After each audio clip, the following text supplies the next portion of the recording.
How's everyone doing today? Starting things up a little bit early.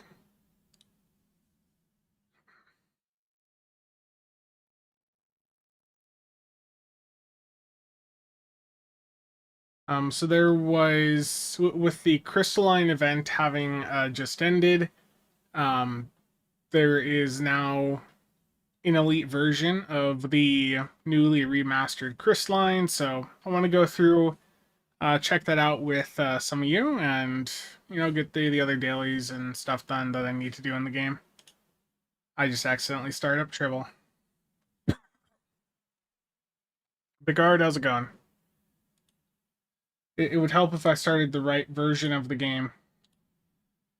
So there is also a different version of Crystalline over on Tribble. Maybe we'll have to try that one later, but basically on the live version, the Crystalline entity has 128 million hit points, and you have like 5 minutes to kill it.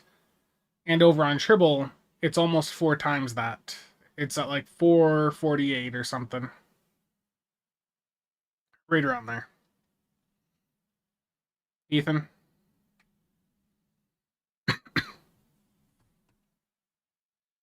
But yeah, basically the calculations are with the version of Crystalline on the live server. You have 5 minutes to do it, but about a minute of that time is going to be eaten up by the absorption phases there, right? So like 40 to 60 seconds is going to be taken up by the absorption phases, and um, that does change things. I mean, yeah, if you're a high deeps player, you can solo this. Even the Tribble version with 448 million hit points, in theory, could be soloed. Especially, I think like that would be like a really high performance torpedo build would be able to do that very well.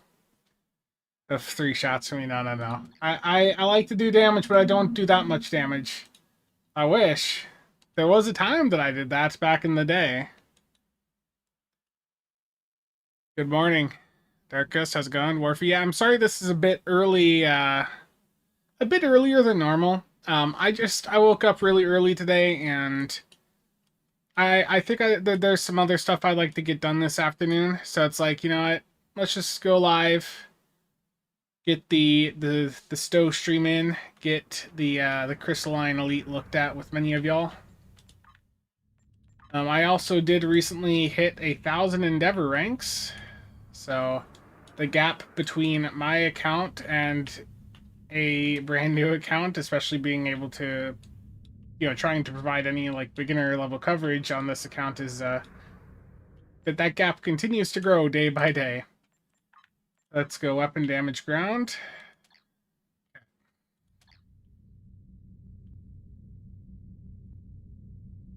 Nice. Oh, and Sora, I forgot to open the lock boxes the other day, so I do still have those keys here, which I'll open up here in a moment.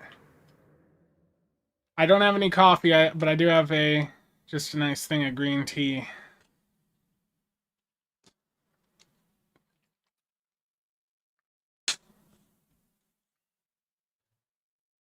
Nice. How's it going? Disco, Jay, Mr. Berkshire. You love the early Saturday streams.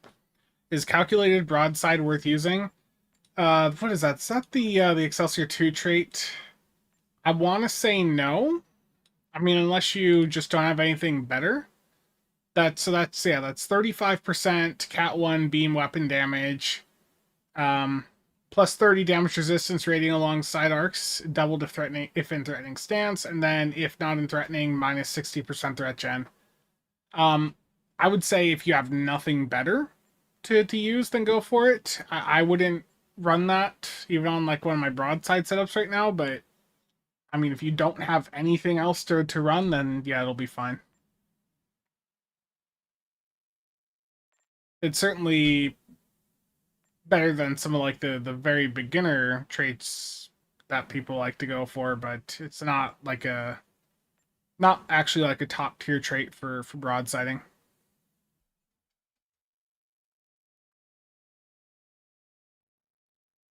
And Samuel, did I just see, was it you that posted you got a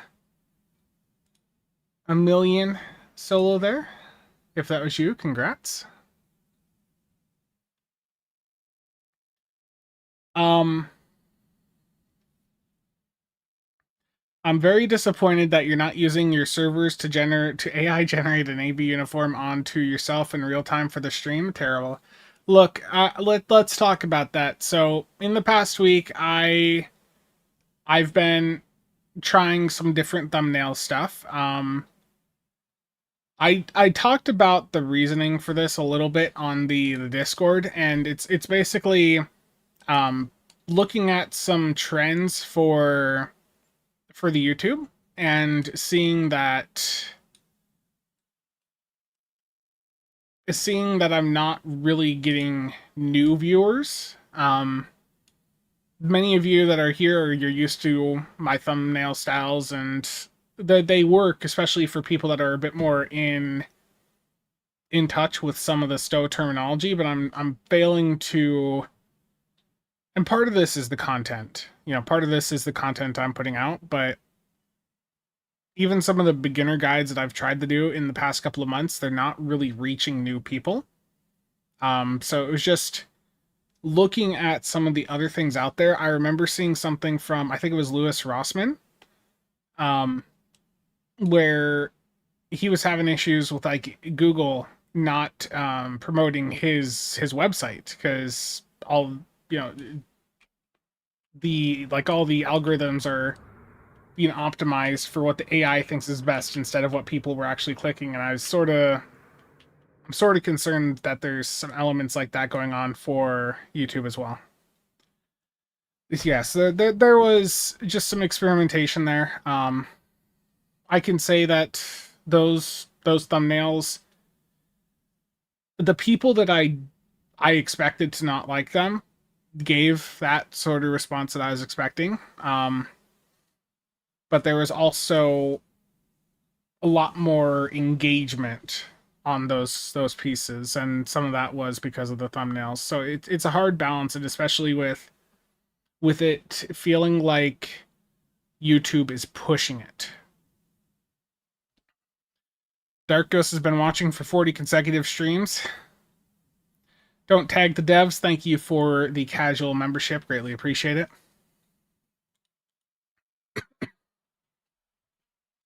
Lewis's website was not AI optimized because it was too factual. Gotcha. So many channels are using AI thumbnails, so they all kind of blur together. Yeah, again, it was just an experiment. There was just an experiment with, trying some different things. I agree with many of you. I'm not a fan of what AI has done to the economy, to our society. I think it's been a very, very damaging thing. Well, I'm gonna turn another light on here. Okay, that's a little bit too bright. I think it's been a bit damaging in some ways, but I mean, it's fine. You just say what you want to say about it. I was experimenting with something, and you know what? It's been a couple days. I can see now how that has impacted the analytics. Those videos looks like the views on them sort of, yeah, that's very common, is first day really well and then it just really falls off. But let's see, audience. Yeah, see, this is sort of the issue that I'm running into, of I'm just not, that this is not a good sign necessarily for a channel long term if you're getting to a point where the majority of people watching your content are subscribed, because that means you're not reaching new people. And for just long term thinking, that was sort of why I was trying some of that stuff.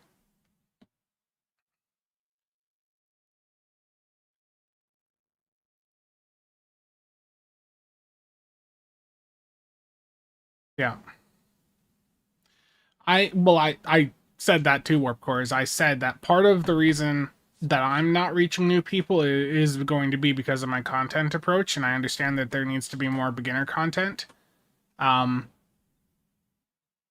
But just yeah, the metrics this year compared to last year, for instance, it's a trend towards this number getting smaller and smaller, which I mean it's good.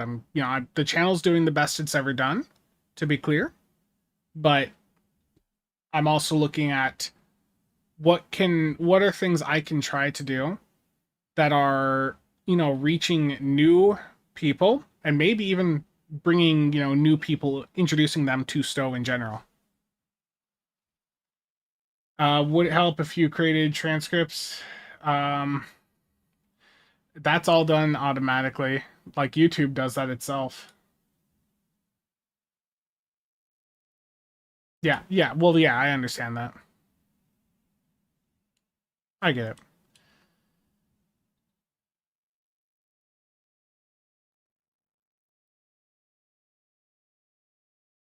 Yeah. The story series, I've had people suggest I do story stuff. It's just hard because I've I would have to find something to get me to care, I think is the issue.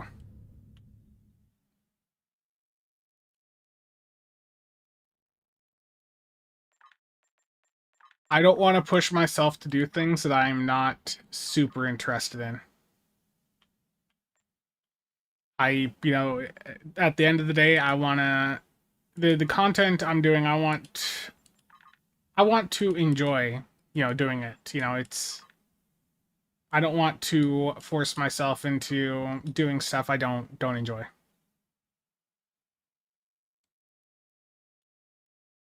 Yeah. Okay, so let's start here. And yeah, I mentioned, Cheops, that there is a different version of the Crystalline over on Tribble, so perhaps later we can do that. Um, but let's start here. Let's get people Xing up in the CasualSAB channel, and while we get people in there, I'm just going to do a quick Tholian Red Alert just to get that done. And then I'll take 4 people that X up in the CasualSAB channel in-game into a Crystalline Elite. Goodbye, Warp Core.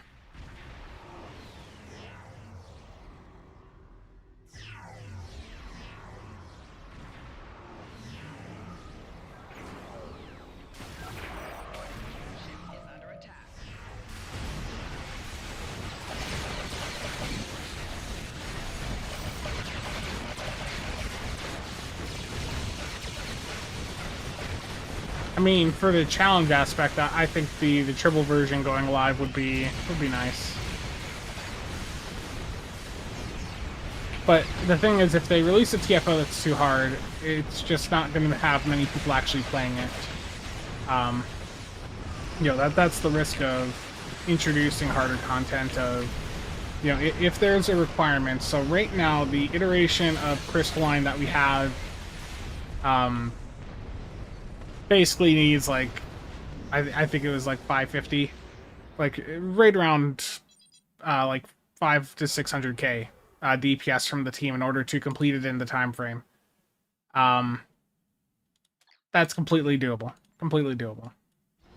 For a lot of people. That averages out to, each person bringing in like 100 to like 120k. And that's also in line with other content in that one super powerful player can go through and solo it. If they were to give us the version that's on Tribble, that would 4x the requirements, basically. As is, I think outside of our bubble of like high performance players, Chips, I think most people are going to have issues with the new live iteration.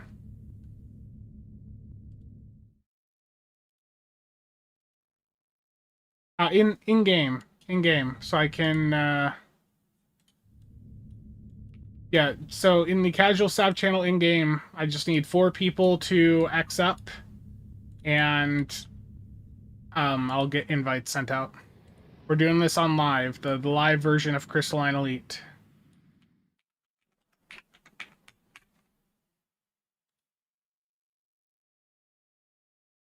Did we kill it on Tribble? We didn't try it there, no.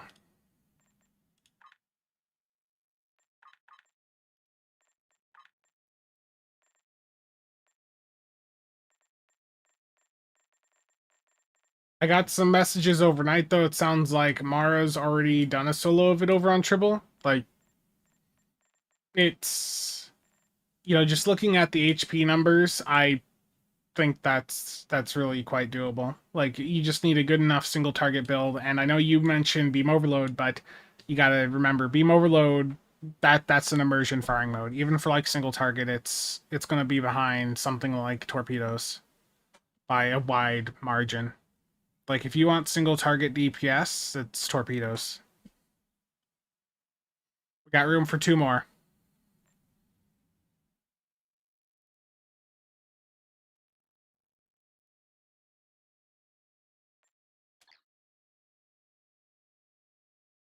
Anyone else want into this Crystalline Elite here? Come on.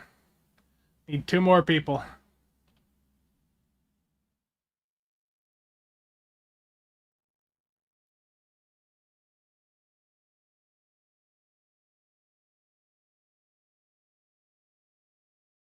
Nah, but if there's enough interest, can try it over on Tribble later on.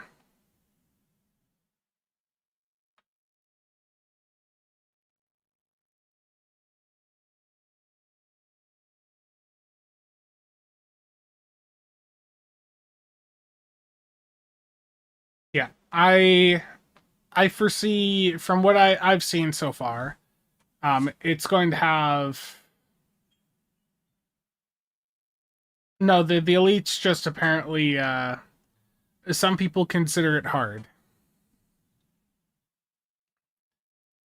Didn't think I did torpedoes anymore. It's torpedoes are used when torpedoes still have their use cases in very specific situations. It's just that for general gameplay, I just don't enjoy them. If it's something specialized where they're going to work the best, then I'll pull them out. But it's not what we're dealing with right now. Okay, Crystalline, Elite. I like how I defaulted to Infected. Okay, is everyone here ready?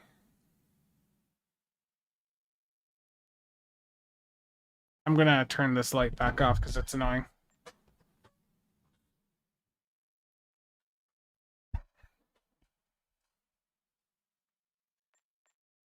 If it was a 10-man.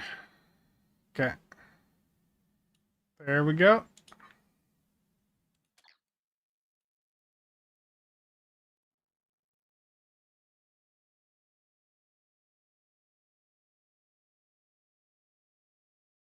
Yeah, well, if we can get 5 people over on Tribble. Well, so I know I'll go over there. Cheops is keen to do it over there. So if we can get 3 more people over on Tribble, we can give it a go over there, which is a much harder version of it. So the live version here has 128 million hit points, and you have 5 minutes to kill it.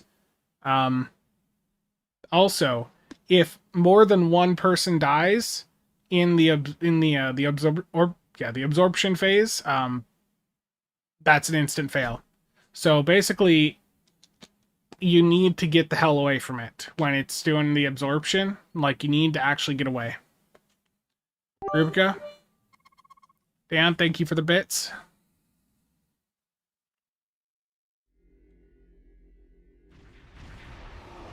Shatter mechanic is also insta-fail. Your assistance in Gotcha.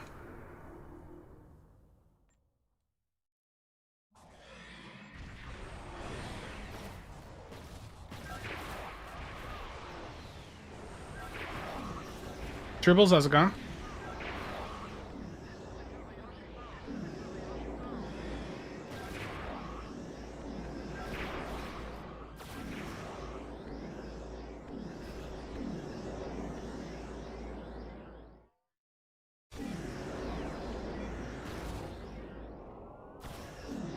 A little bit of lag in this one.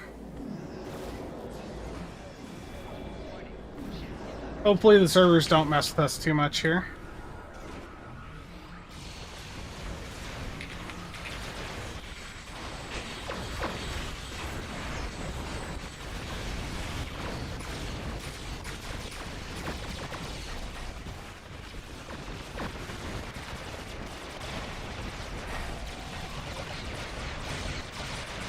Dan, thank you for the super chat as well. Really appreciate it.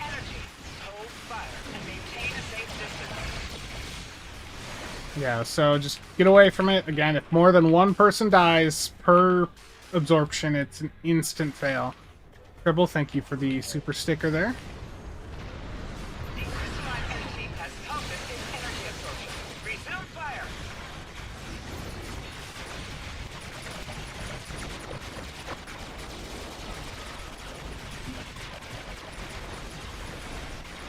So again, you see here 128 million HP. The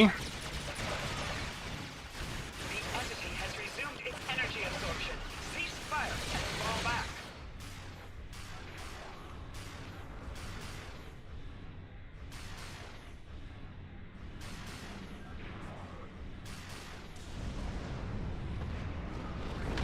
The entity is no longer in its absorption phase.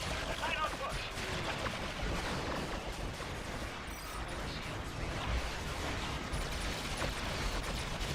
I mean, we've got a pretty high-powered group here, so this isn't really...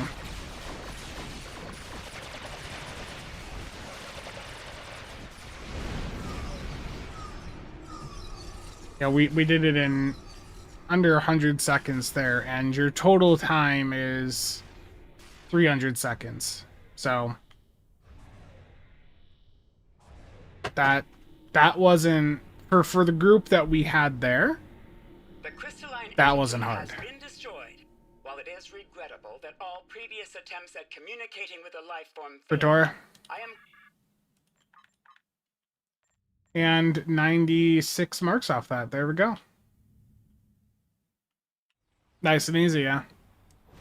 Yeah, that's the iteration that they have here. And yeah, basically the only fail mechanic that I really think you got to worry about is don't have more than one person die from the absorption with each one. Like that's it.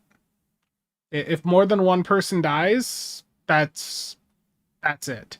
But that's also with a full 5-player team. I think as soon as you have less than 5 players, even one person dying is an instant fail. Is the absorption tankable? Nick tried that last night, and in a lower DPS environment, yes, but it's very risky. It's very risky because sometimes it'll burst and hit really hard. Like Nick got hit for, I think it was over 500,000 last night, and he ended up dying on his passive tank. So he had quite a funny reaction when that happened. But yeah, Nick tried tanking it with his passive tank, and he had one successful absorption, and then the other just absolutely obliterated him. Marks aren't rewards at this point, I know.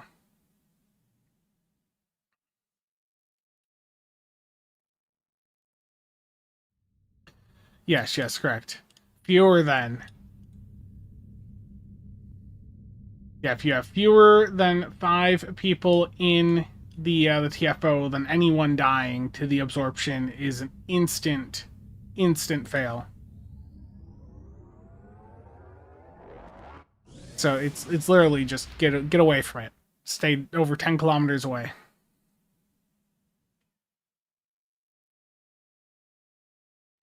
But yes, that was the new elite difficulty TFO that we got. Now, who here has Triple installed? Do we have... I know Cheops and myself have it. But does anyone else here... Okay, so there's a version of this over on Tribble that is much, much harder. and I'd like to give that a go if we can. So Blizz, Sora, Darthon, do you have Tribble up to date?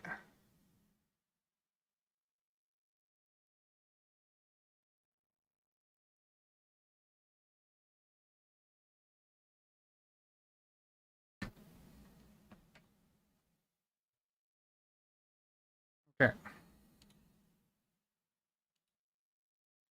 There we go. We got 5. So Blizzard, Sora, Cheops, and myself right there. Let me get over there and get it organized. Let me get my parser set up here. So we're just going to look at the live parser. So log file. Go to Star Trek Online, playtest, logs, game client, combat log.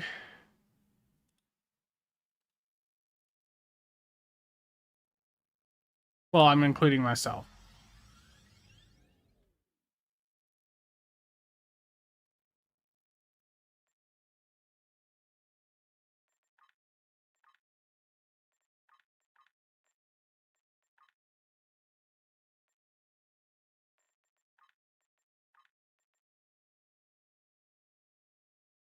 Yeah.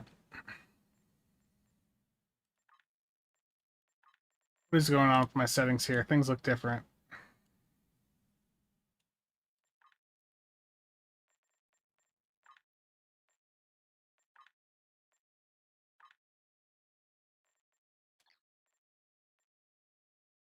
It's going fast.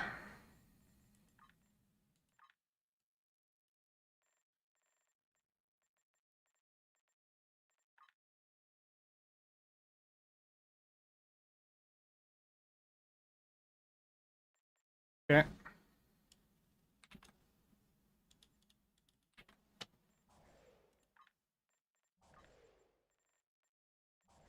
I'm looking for a Cheops here. I see Michi.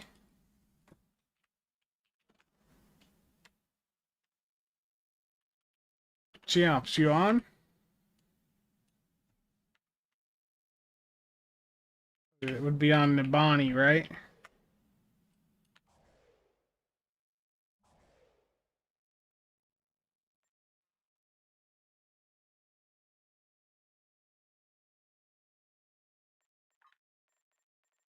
All good?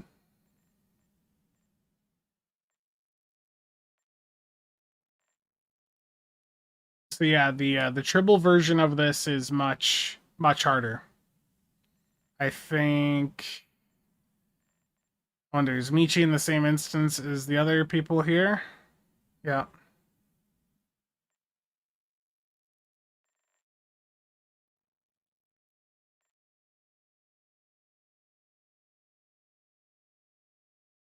Just finished it.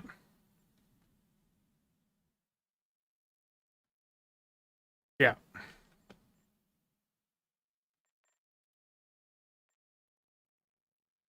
It's damage. It's just need all the damage. Sora, you're here. Let me find you. Was on Torp build, yeah. I don't have a Torp build set up over here, so I'm just taking standard Kraton, and we'll see how good or bad this goes.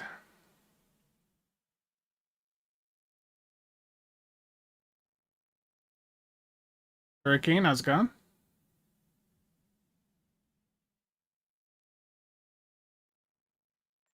Cheops, are you around?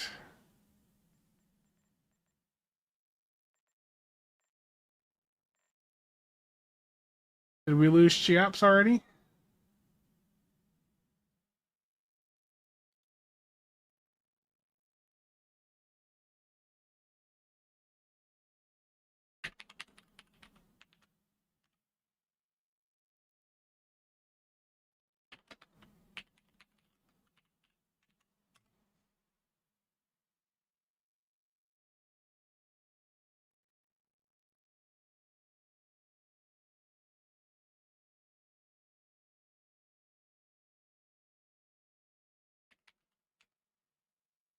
Let me. He's on the phone calls. I'm just telling. Okay, Cheops is logging in. I believe I believe. I know, not listening. Tarthon, you've copied that character over 71 times? Terrible. Let's see, what is the highest number I see on the list here so far? Just you and I in the 70s. Yeah, I did see that they were saying that this is on a different code branch. I heard otherwise, but I haven't looked. Like, you could see the code branch listed on the numbers usually right on the main screen, like on the login screen.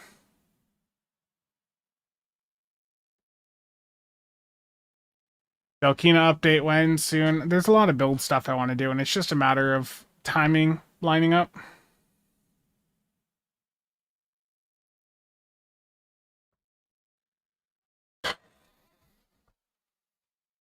Like, I'm behind on videos.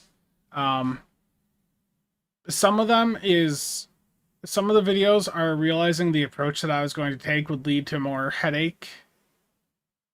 More of a headache if I released them in the way that I was originally looking at. Um, but yeah, I mean, stuff is incoming. It's just trying to figure things out.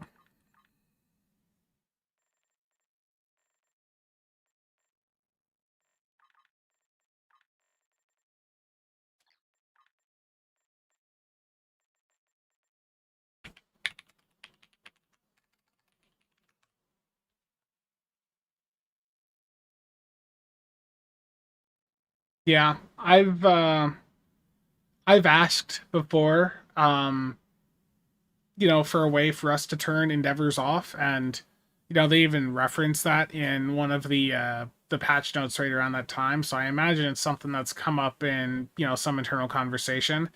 Um, the point that I made was for those of us that are established in the game and around for a long time, especially on the content creation side, it's hard for us to go in and do even like beginner builds now, because we have to basically spool up an entire other account. And I mean, there's benefits to doing that, of course, but it's increasing the amount of it's barriers that we have to work through, timing wise, and just it's a bit more work.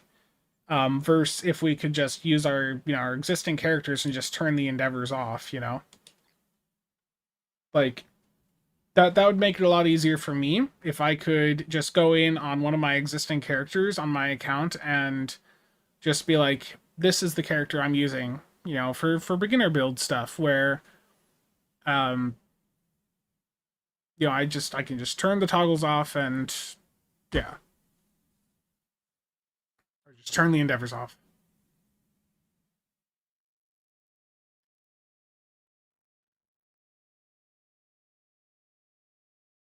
Yeah, I mean it's hard. And I can't copy the character over to Tribble, because even though Tribble shows 0 endeavor rank basically, when you copy the character over, your character has the endeavor rank it has on live when you copy it over.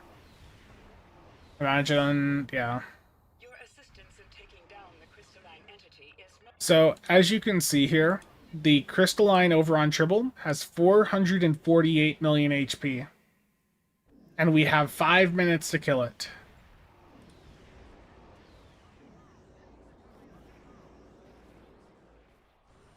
So this is much harder than the version that we have on live, and it does make it a bit more challenging, because you guys saw the one I just done on live. Yes, I went in there on a DPS build, and like I'm doing like super high end deep stuff, but like it just wasn't there was no challenge.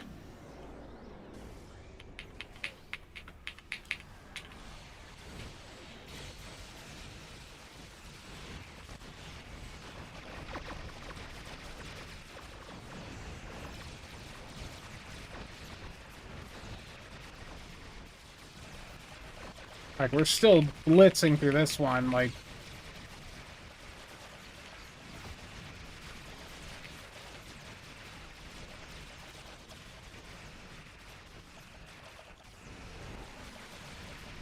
Like, we're just absolutely blitzing through this. There's the first absorption. Get away. Hold fire and maintain a safe distance. Remember, one death equals fail. Or more than one death equals fail.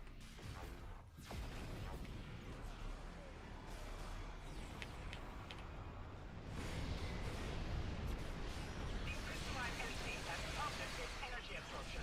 Resume fire.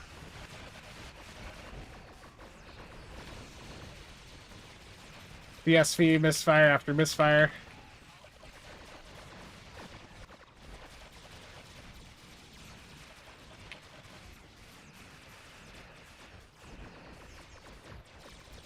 But we are just chewing right through this.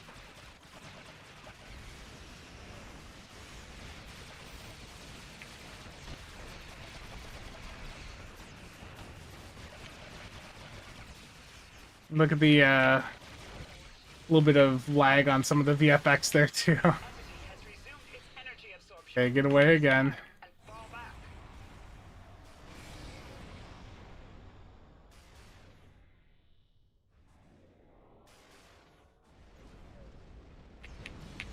The entity is no longer in its absorption phase. Final push.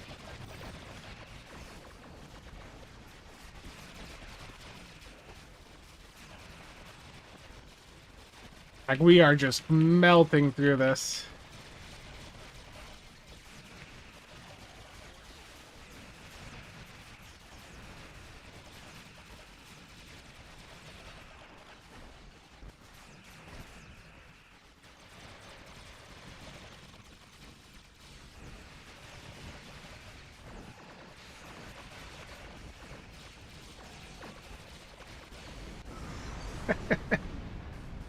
Well, that was interesting. I'm gonna have to open the combat log over here as well, quick. So, playtest logs, game client, combat log.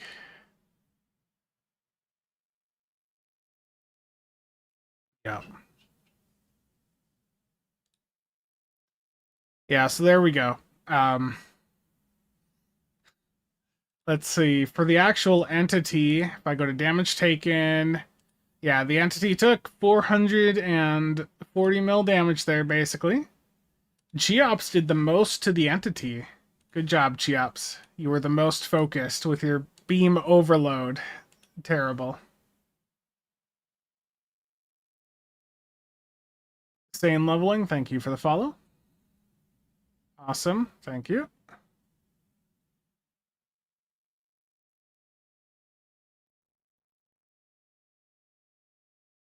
I think Sora got a really big agony hit at the start there. Let's see. DPS graph. Who got the agony? Did I get the agony at the start? Or I thought Sora got it.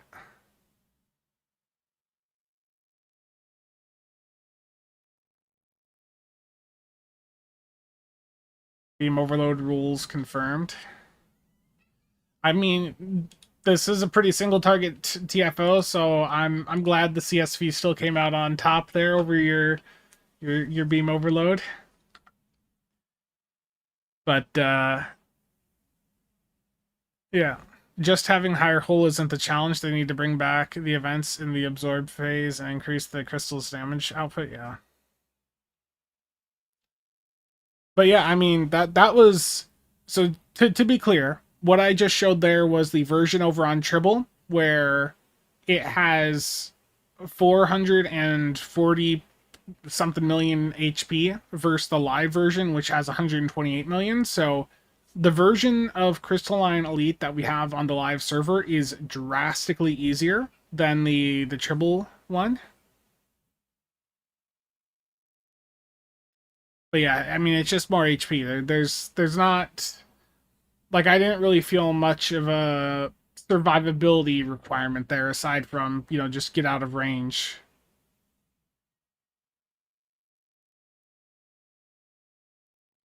The debuffs made a huge difference from doing it solo with no pets, yeah. You mean type 7s are really impactful, Cheops? Average DPS that run was 815k, so yeah, I mean this is a super, super high-end group.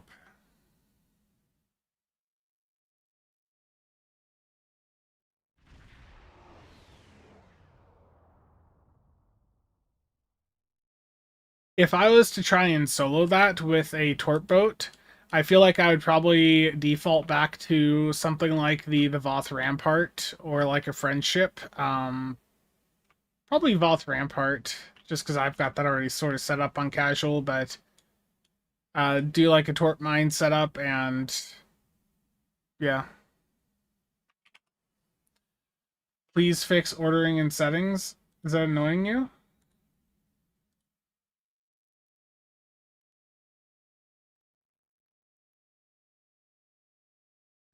Let me go back here. Settings. Overview table.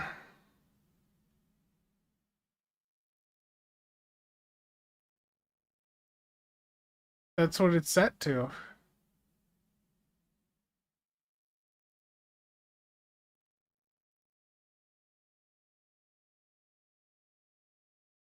Oh, DPS instead of combat. Gotcha.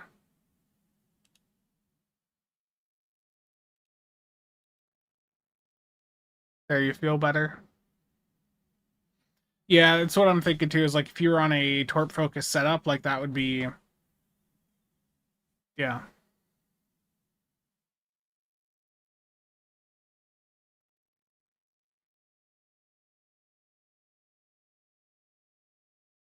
Interweave, yeah. I mean, it's interesting. You know, I would like. I'm curious to see how the current elite version is for people on live, that are not doing, you know, millions and millions of DPS. I reckon that as is the version on live that has 128 million HP, that probably is already very difficult for the vast majority of groups going in there. I would love to see the 400 million HP version on live, but I think that would just it would make it too hard. Maybe something in between. I don't know.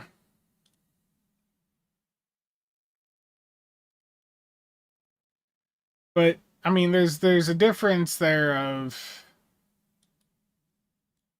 I mean, if it had this 440 million HP on the live server, it would be one of the hardest TFOs in the game. Just from like the DPS requirement. Because that would require like an average of like 400k per user.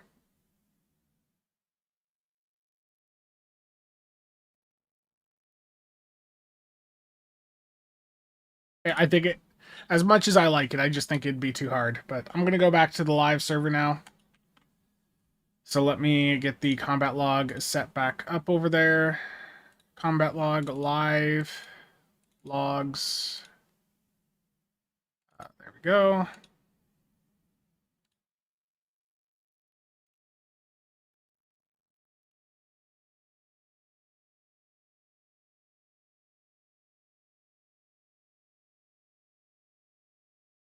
Be the new Corfez.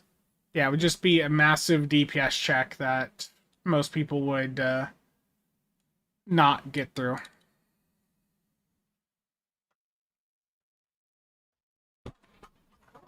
Yeah. But yeah.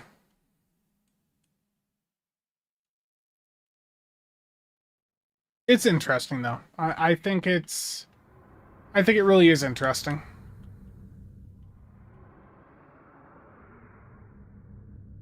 I would like more challenging content, but I also understand that I am very much in the minority.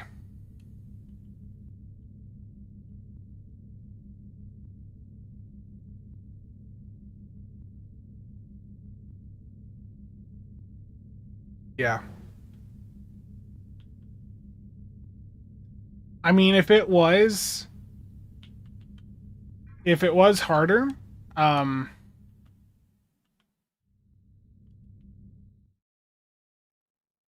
in general, I just think that would be beneficial. Give people, yeah, something to strive for. That's also fair. Something other than just raw HP bloat. I get that.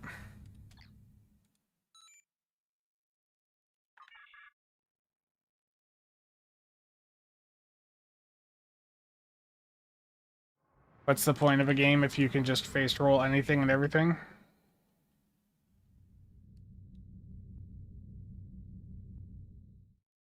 I'm just getting, well, right now I'm just doing endeavors. I'm gonna probably skip the universal. Honestly, I skip most universals. I just never find the reward to be worth my time. But destroy Undine ships here. I mean, even this, normally I would re-roll to just do like a damage one.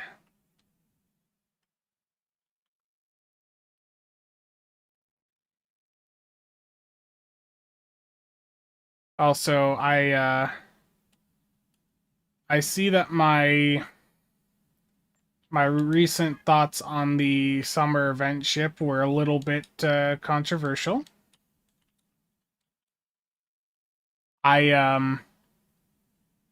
There's been a lot of people very hyped up about the potential of a 4/4 science ship, and it just reminded me of something I said before of people that, you know, people don't care about the science aspect. It's more of they just want to strap weapons. They want to strap like a phaser build onto the ship. They don't actually, very few people actually do a science build to do science. Most people are just doing it as a do platform.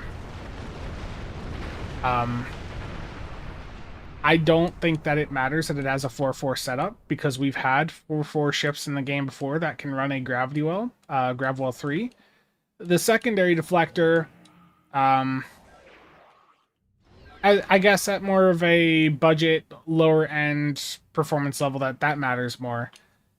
Basically, secondary deflectors, the more damage you do, the less impactful they are. But especially at like a budget level where you don't have access to all the really fancy toys that allow that high performance, yeah.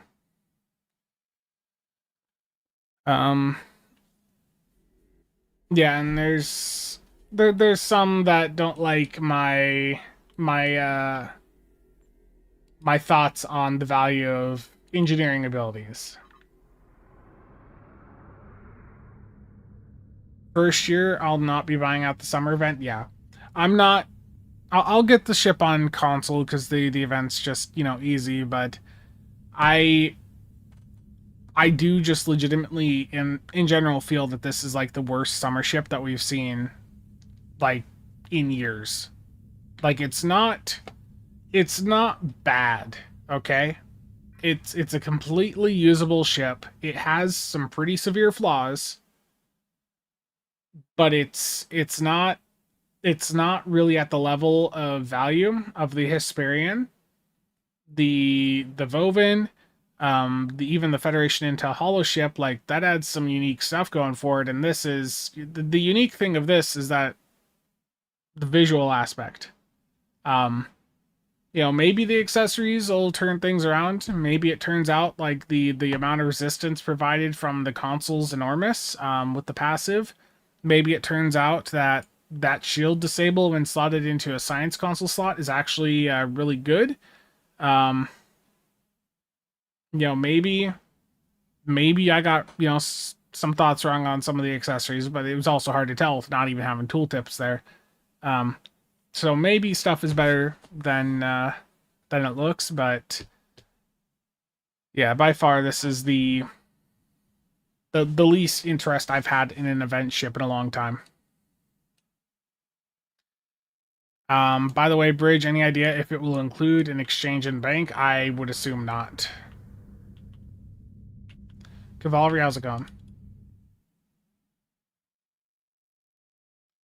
I realize I'm new, but I'm dying to find out what a game vet thinks about exceed rated limits. I think that I think exceed rated limits, as you get more involved with builds, you're gonna find out, like as you're learning more, that so much of the endgame content focuses on you fighting groups of enemies that the most effective build to run in the vast majority of scenarios is going to be area of effect focus. So for beams, that's going to be fire at will. For cannons, that's cannon scatter volley. if you want to do single target, there are plenty of people that do it perfectly fine. But even if you are going single target, like I would just go beam overload, or even if you want to do cannon rapid fire, surgical strikes, so those are fine. And I guess like you can get through content with them, but exceeded rated limits just has too many negatives with it there. It just it really is one of those abilities in the game where I look at it and I've seen people get good performance with it, but I do not have very, very good opinions on it. Bureaucast, how's it going?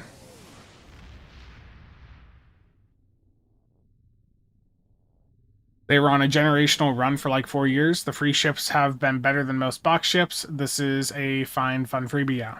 Yeah. If they made engineering skills better, no. Because I still think the issue is like even if there was more valuable engineering bridge officer abilities, I find it unlikely that they would be more valuable than tactical bridge officer abilities. And like you really want to be able to benefit from the temporal abilities, but you also quite often want, you know, some of those higher ranked tac ones. So we're back on live now. I was briefly on triple.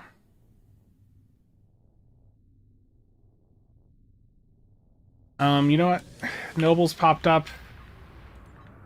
I can swap ships here. What do you guys want today? You want me to fly Noble or Damocles? Damocles is the most recent ship that dropped this week on PC, was it?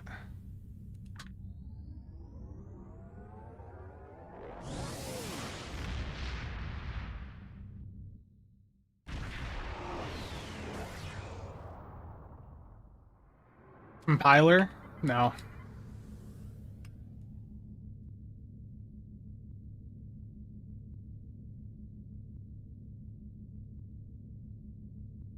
Dark Eddie pointed up or brought up in Discord.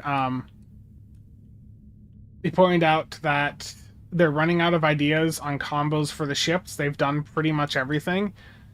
There are still options for them with the existing combos, but if they do some of those, it starts to box out some of the earlier options. Like we've seen ships in the past year to pop up with dual commander seats, you know, while still having dual specializations. Like the Breen Kethzar is an example of that. And then there's also the fact that if they introduce like a really good, you know, let's say they introduce a really good Miracle Worker Intel flight deck carrier, like that would be so insanely good, or it would have potential to be so insanely good that it would significantly reduce the value of like many other cruisers that they could do. Like I think they are desperately at a point where they need like they need to already be planning like a new specialization, because they need the room to be able to come in with like a new set of abilities so that they can start feeding in some new combos.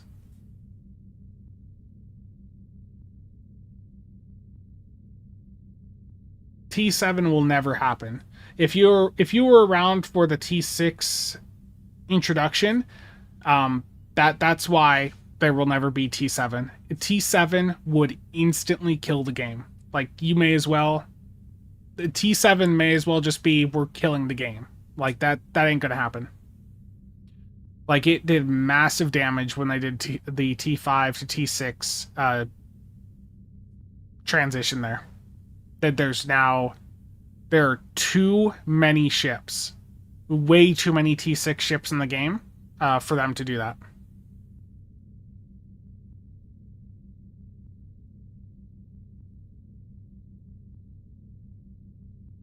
But I mean, yeah, X3 there is always an option for them. Yeah. they are shy on flight decks and strike wings currently. And part of the issue is with like flight decks and strike wings is that they are better than the other ships for like the other classes for those professions basically. So like if they release some really good strike wing escorts, then it basically renders the point of like a normal escort, just, you know, it renders the value of it to be much less. An extra weapon slot.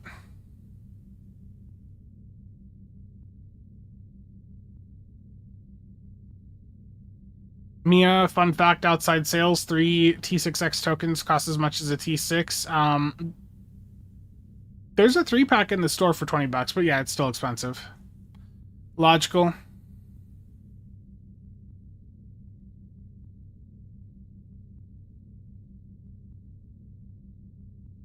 And it doesn't even matter if the ship can equip cannons now, because we are at a point where like a phaser beam setup here can do really well.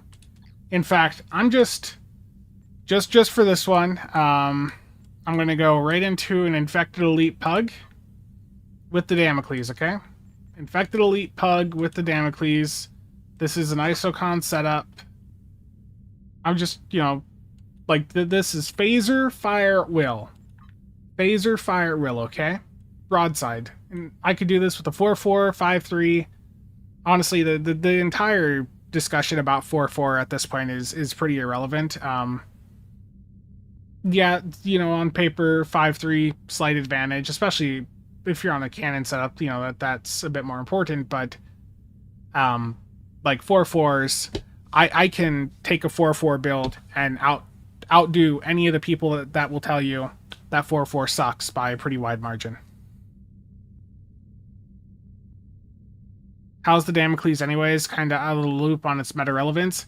The console has potential, but it's the 2-second lockout, or the 2-second activation time on it, that is really annoying. Right after we've given them a bunch of feedback of how the longer activation times are really disruptive, what do?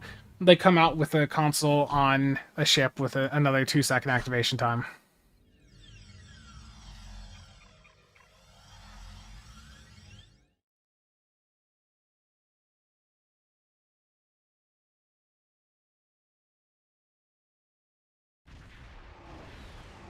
The situation is grim. All attempts to hail the starbase have failed. We must assume... It is nice to have more power, and if you time this right, you can use it to, you know, just make sure OSS doesn't disable your subsystems, so it's nice in that regard, but the 2-second activation time, again, is a bit annoying. That's true, Dark Eddie. They are always working on things well ahead of time. Well ahead of time.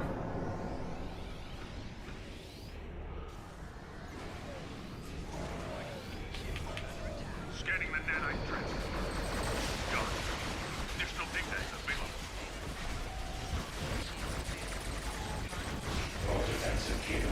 There we go. Low move over to the side. Sloppy today. Oh boy.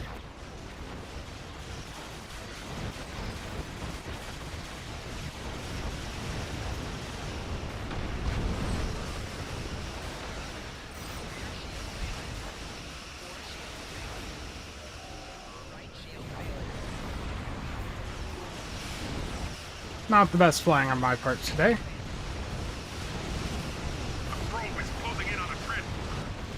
See, my weapons are not firing here because the damn console's activating.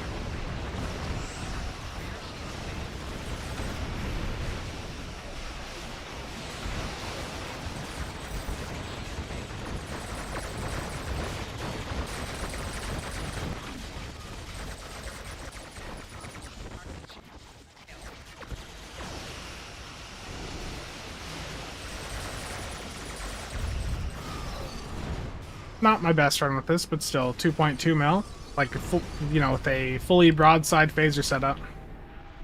Yeah, I know, Chops. It was not my best. Sensors confirm that the transwarp conduit has been been destroyed. However, our Yeah, Sora, I will. Thank you for reminding me. I mentioned that earlier in the stream. But let's look at the numbers here.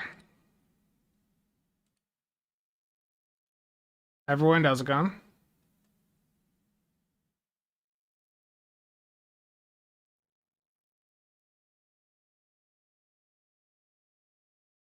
Isn't the 2-second activation time a way to avoid misfires? On the contrary, that's increasing your likelihood of a misfire. Because you're going to have something else queued up, you know, most likely if you're using keybinds to try and activate right after that activation, and if you try to hit multiple things, it's going to quite often cause a misfire. Like if I... On some of the near angle setups, I will have my dilithium transporter console from the Credence ready for me to use again, like right after leaving the starting group. And if I hit that as I'm going to the left side and then I'm trying to hit CSV right around that time, my CSV will almost always misfire. Yeah, I know. Terrible. I had a run the other day. I wonder if I can find it here.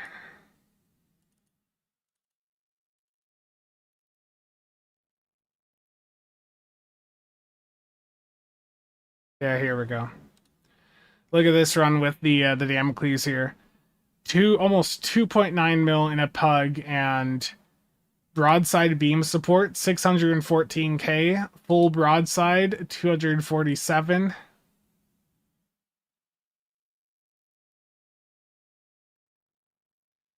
I mean, they work on things months ahead of time. So like some of these ships, you know, I remember there was a ship last year that they mentioned that they'd already basically finished. I think it was the summer ship last year. Like when I talked to them about the Echelon, they were already like working or finishing up the summer ship. So like they're working on stuff like, you know, 3 months in advance. 2 to 3 months. Yeah.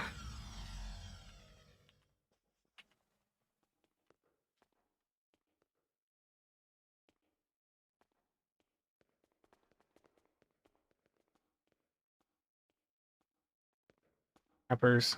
Okay. Let me go use those keys. Thank you for reminding me, Sora. Yeah, Scotty, that's what Cheops does. Cheops is a broadsiding fanatic. The Damocles is pretty pricey on the exchange. Yeah, I mean it's an Infinity Lockbox ship. I think the Damocles is interesting, but I can't say that I would go for it as a priority over other ships. Like, it's a nice to have. It's a slight upgrade over the Legendary Avenger. But that's basically it. Like, it's a slight upgrade over the Legendary Avenger. Like, if you're satisfied with how your Legendary Avenger performs, I mean, you can squeeze a little bit more. First 5, no go. We got one left here. Come on, Cryptic. Aw. No luck there today. The RNG just sometimes doesn't work out. Sora, thank you for that.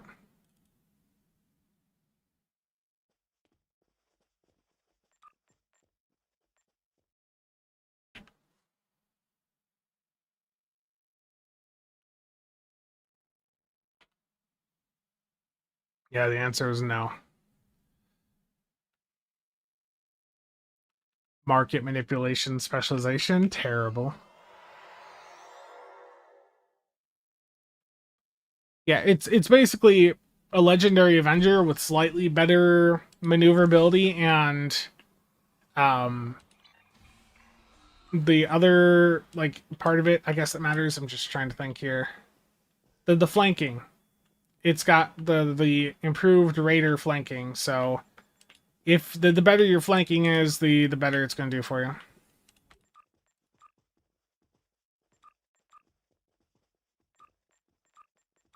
Just getting some stuff going on the fleet here.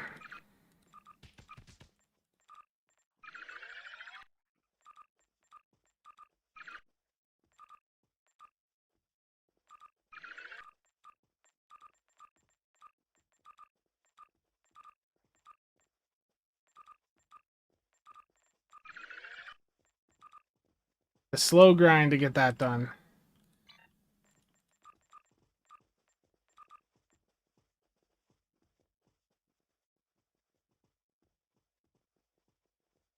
I think most of what's on the watch list you're still fine to go for.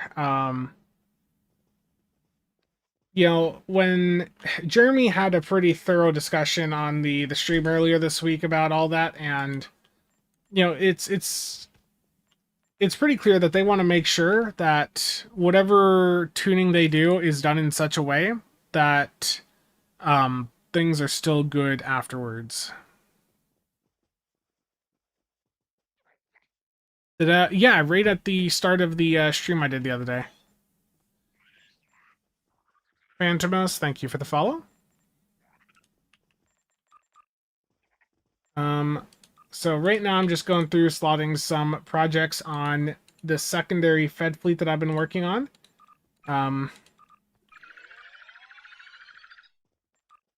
Remembering to use the doffs in the coffer.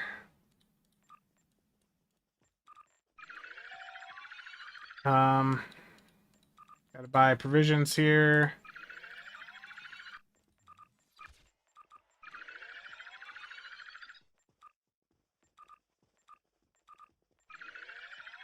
Feel like I'm about to run out of EC again. No, you're fine, Sora.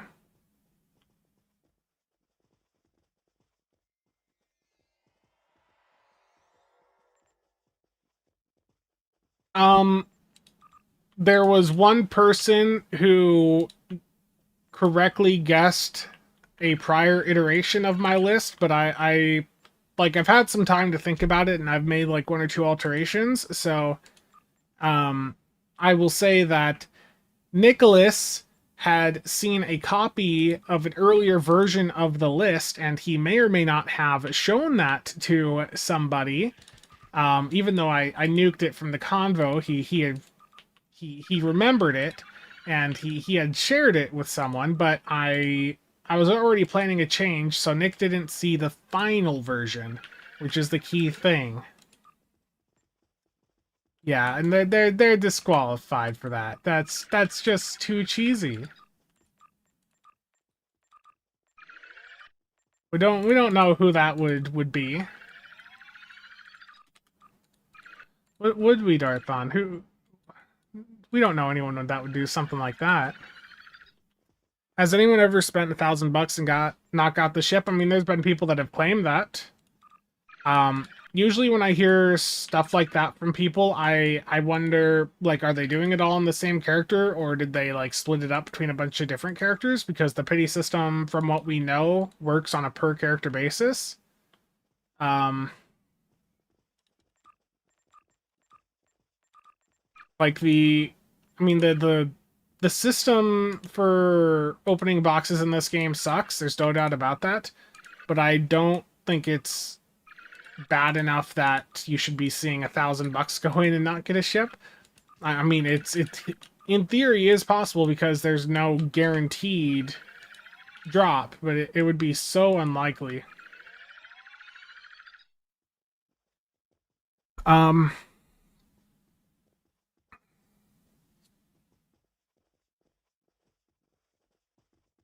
Aussie fleet recruitment is going strong. Yeah.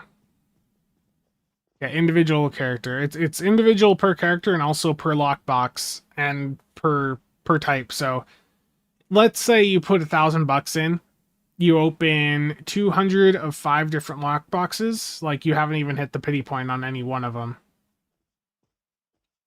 Like, if with the pity system, it all needs to be same character and like same box.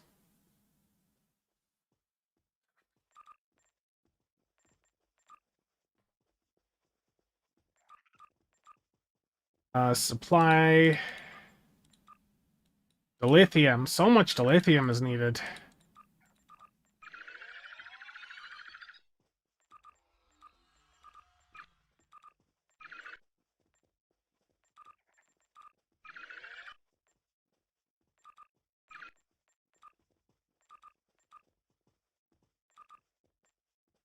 It's like 304, 305, like right around there. It's in my video. Like I've got a video going over all the drop rates in very, very in-depth detail. But basically, once you hit that pity point, it's not guaranteed. It just increases your chances by a very significant amount.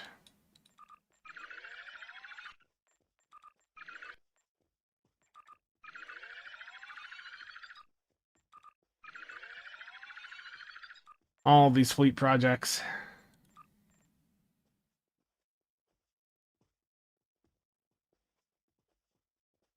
Each box opening is a separate chance roll. Okay, I gotta pop it open. Hold on.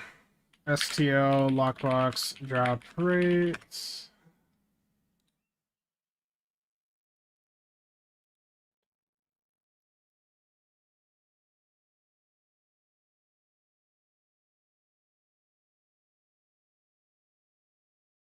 That looks like a very memey video to watch later. Okay. 12-volt high power. Gotta love it. But yeah, the lockbox drop rate here. So for the first 306 boxes you open, each lockbox will have a 1 out of 350 chance to win a ship, so 0.29%. After 306 boxes, your chance to win goes up to 1 out of 35, 2.9%. And it averages out over time, so if you open like 1,000 boxes, or a couple thousand, it should be, on average, like 1 out of every 216. But yeah, I mean, that's the drop rates. Rob, we won't know until Tuesday, but the expectation is 3 million. And something that was brought up to me that I should have mentioned in the video, and I had thought about this too, was like if they're pegging the buyout, or if the buyout's based on like the PC, Deluxe rate, console players are not at the same rate. So that means that for console players, it'll cost more to buy out than PC.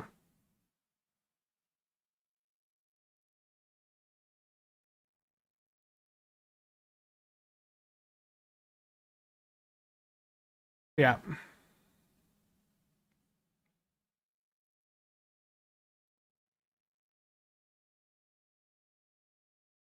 I was saying like it would be better if the amount that they set the buyout to is like pegged to the DIL to Zen conversion rate at the start of the event. Because especially for console, they probably should not have the same buyout as PC. Because I think Xbox is at like 390 something. So if Xbox is at like 390 for their Deluxe right now, and the buyout cost is say 3 million DIL just like on PC, that means it's going to take more Zen. That's the buyout for the free ship, yeah. I don't even it's so clickbaity to say free for too long on these things, because it really is, it's a very, very small window for you to get in and actually get the ship for free from the event. You know, the event starts June 2nd, and if you miss 10 days, like as soon as you miss 10 days in the event, it's now there's a buyout of some sort. You can of course reduce the cost of the buyout, but like if you don't get in that very short time to actually go in and get the ship, like you're paying for it if you want it.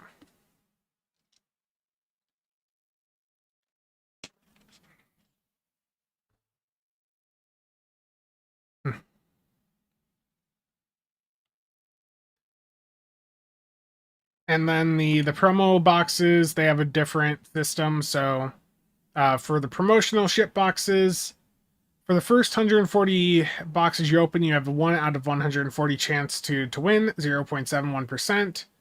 And at the pity point of which is 140 boxes in, it goes up to 1 out of 14 or 7.1%. Did Kale or anyone explain why it's a full month early? No, but I think looking back to the roadmap, it's because they probably needed a little bit more time for the 2 seasons they're doing, which are, basically like back to back.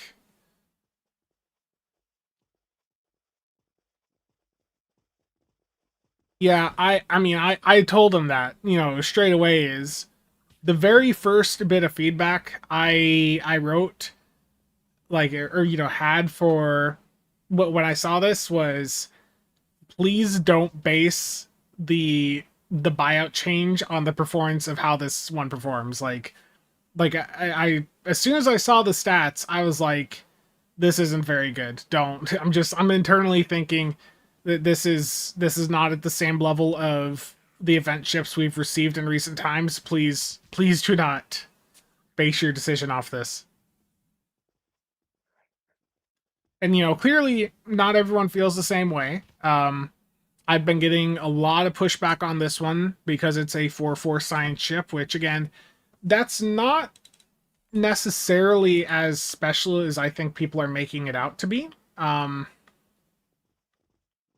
Like, we have had other ships that are 4/4 in the game with the ability to do a gravity well before, and let me get a fresh copy of the sortable filterable ship list here.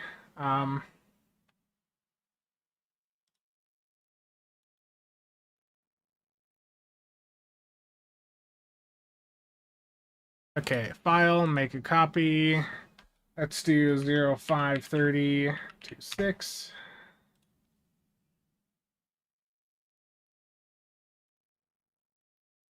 I'm gonna move my camera over.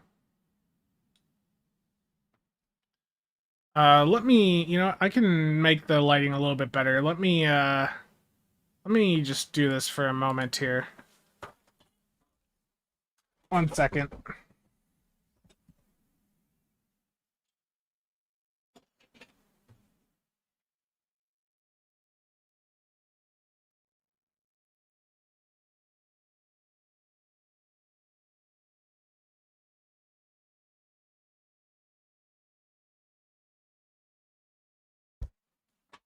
Maybe this will help. It's a bit of a rainy day here, though, so might not do too much. That might be a little bit better. Yeah.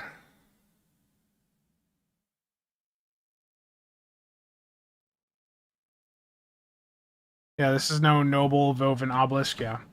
Okay, so the thing I want to point out here is I'm going to use Fluffle's sortable filterable ship list to do this, which I have a video going over.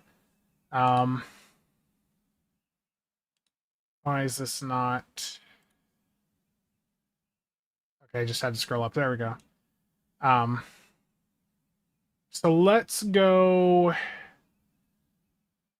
8 weapons is the first thing here. So we want a total of 8 weapons.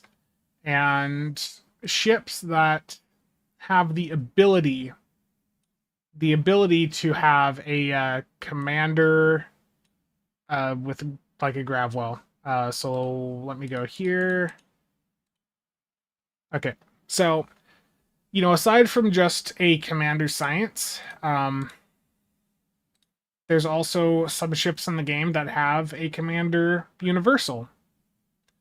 And there's even some that have a... Wasn't the...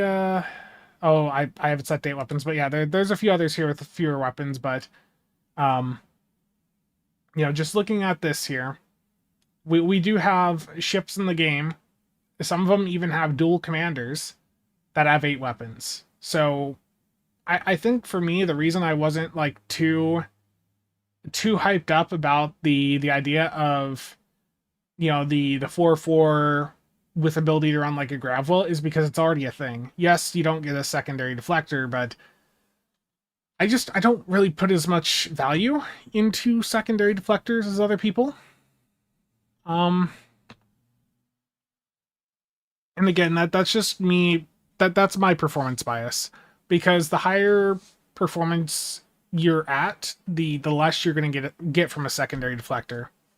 I've had builds where basically the secondary deflector basically just ends up being a stat stick for me. They can often just be a bit too slow in some environments. It depends what you're at. Like, if you're like a brand new budget player, then yeah, a secondary deflector can be of really big benefit. Like, I've seen people get 100k from a secondary deflector before. But when I've tried them in recent times, I've not had the best results. Like I've seen a lot of runs where like a secondary deflector did like 30-40k for me, which I mean still, that is some damage, but it's not.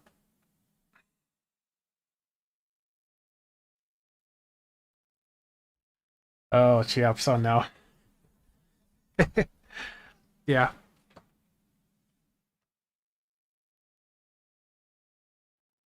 Don't know if anyone calculated it, but the chance of going 1,000 lock boxes without a T6 ship is about 1 in 1.3 billion. Oof.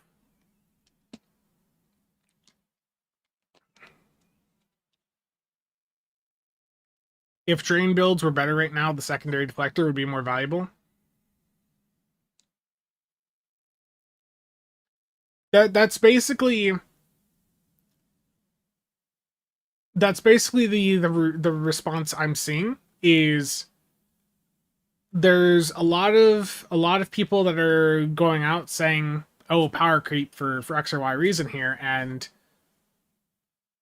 I would say the more experienced builders are looking at this, the ones that have seen the performance of like a secondary deflector in recent years at higher performance levels are looking at this and they're we're thinking, I mean it's there. Um, if drain builds had an uncon trait, Darthon, don't even say that, or Darth.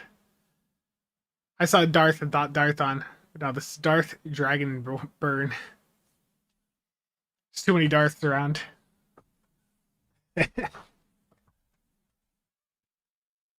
um, To me, though, the ship seems so meh that I guarantee I can outdeep someone flying a GOM 2 or even some 5.3s. Yeah. Oh, yeah. The Arc Royal is 3.3s like an amazing performer. Do current high-end EPG builds still run deteriorating? The last time I ran a high-end EPG build with console spam was inhibiting because at least it would benefit from the uncons. I don't know. I mean, the only person I know that's still really pushing, well, they're Neojet and Parrot still do a lot of science stuff.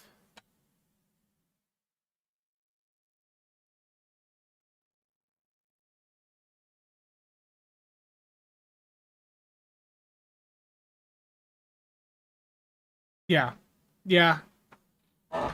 That's a good summary. Is all of the recent, almost all the other recent event ships have had something going for them. The GOM 2 just doesn't. It just doesn't really feel like it's got much going for it.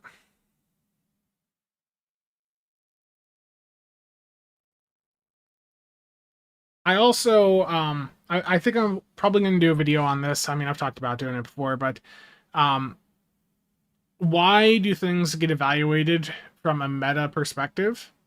And the way that I look at it is, if you're going to get something for fun or theme reasons, then go for it. Like, there's so much power creep in this game, you can make anything effective. Even the Kabali Samsar, even the GOM 2. You can, if you know what you're doing, you could go and get a million DPS on those. Not many people in the game are at that level, but I'm just saying that, in theory, you can do that. It is theoretically possible that you could take the GOM 2 and make it do insane amounts of damage.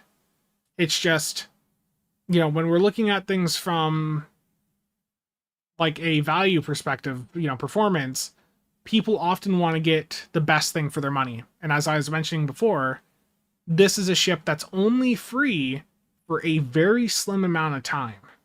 Like, as soon as you miss 10 days in the summer event, there is some sort of cost associated with it aside from your time. And long term, after this event, eventually it's going to end up in something like MUDs. And it'll be still available for a couple months for the dilithium buyout. And I just don't. It's such a hard sell at that point. Like, it doesn't, unless the accessories blow us out of the water here. I have very, very low expectations on this one.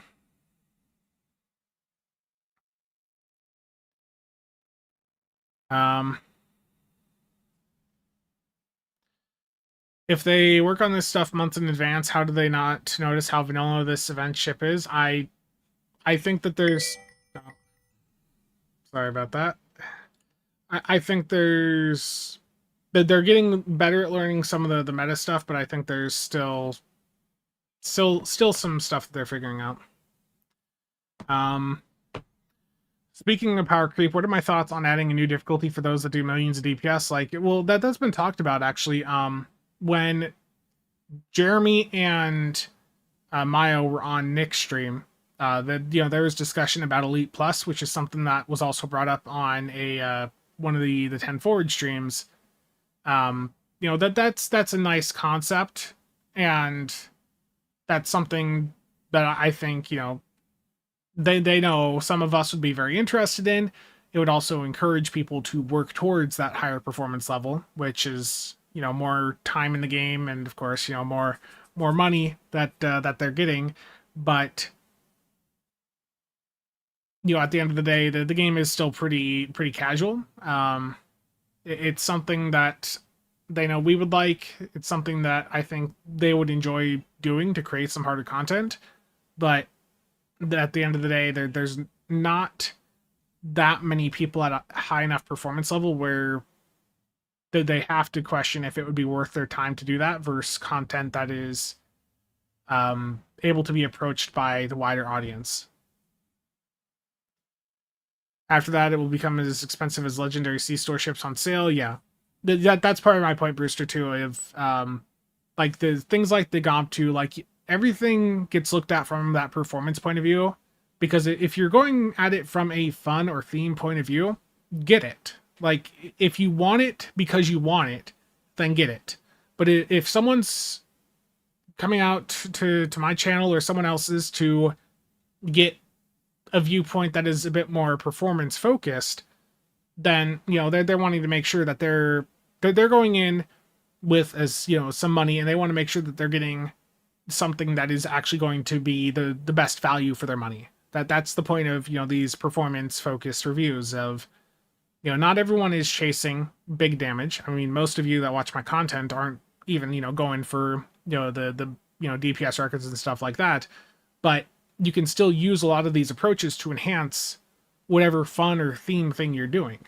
Like, you don't need to be like, whenever I do finally release some of the build guides I've been working on, you don't need to follow them 100%. You can take parts of them, incorporate them into your existing setups, and just boost your performance that way while still retaining the playstyle that you prefer.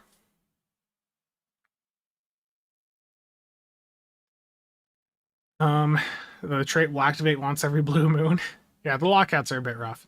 But yeah, again, the stuff up on screen is just to point out that there's other ships in the game that have a 4/4 weapon setup and the capability to do a grav well. In fact, look at last year.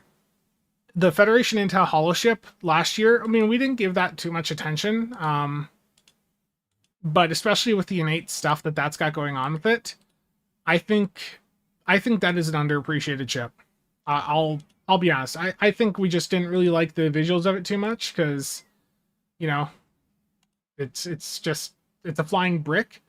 But I think that's underappreciated. I think that the Federation Intel Holo ship is better than myself or others gave it credit for. Like, it's Commander Intel and secondary Merrick Worker, but they even gave it the extra console slot, as part of it being special. It's fully universal seating, even with the commanders. So, you can literally run that ship whatever way you want. It's not going to have a secondary deflector, but you could do this with a Gravity Well 3 if you wanted. Do I have a link to that spreadsheet? Yeah, give me a moment. You have to do file, make a copy. Yeah, file, make a copy off that.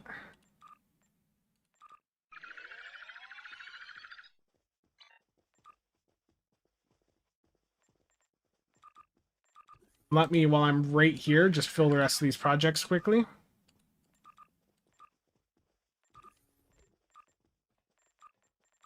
Perfect.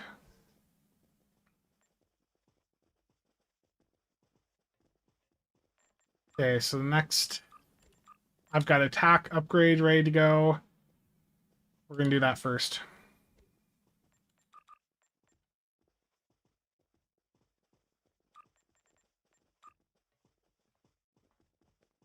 Okay, that was another good question.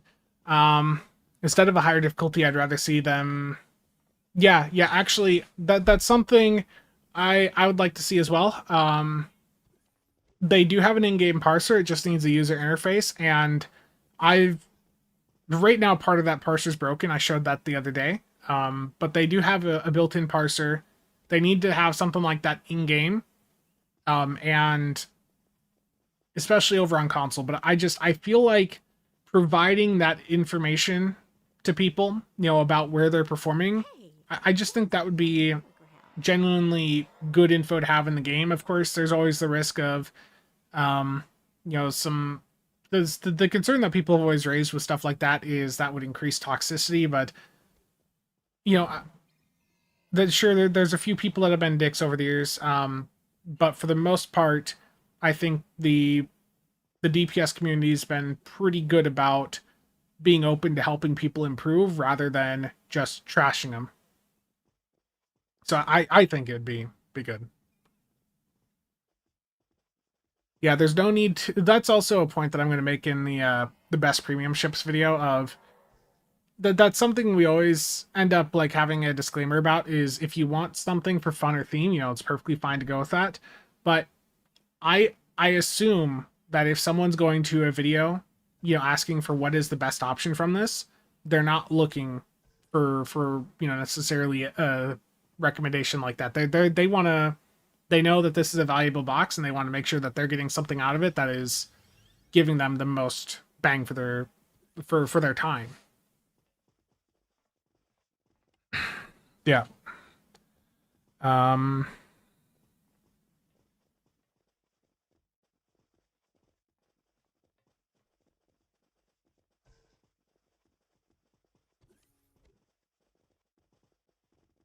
What would be the optimal ship for an all turret build? I mean, basically anything, Ponderman. I mean, it's any build that would be good for just general energy weapons would be perfectly fine for turrets. I mean, a turret build is just a CSV build doing slightly less damage. I mean, turret builds, it's a bit more. They're considered a bit more of a meme, but I mean, in reality, it just is a CSV build with slightly less damage. That's perfectly fine. Yeah, I don't think it would get enough traction. Yeah, it's not that massive. Okay, what do I want to slot here? So, Inge, construction, and I want to slow down on the Inge a little bit, so I'll give an extra science one to go here. Personal fleet, there we go.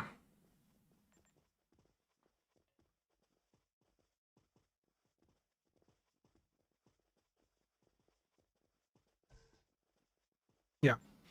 We're going to do another Crystalline here because that is like a main focus of the stream today, but I want to show something here first. Some of you on Discord have already seen this, but I did pick up a setup that I'm going to use dedicated for Linux. Dark Eddie's seen this.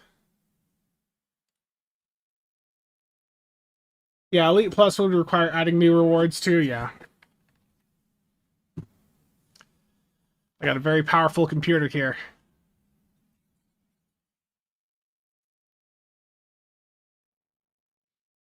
This is going to be used for some dedicated Stowe Linux content.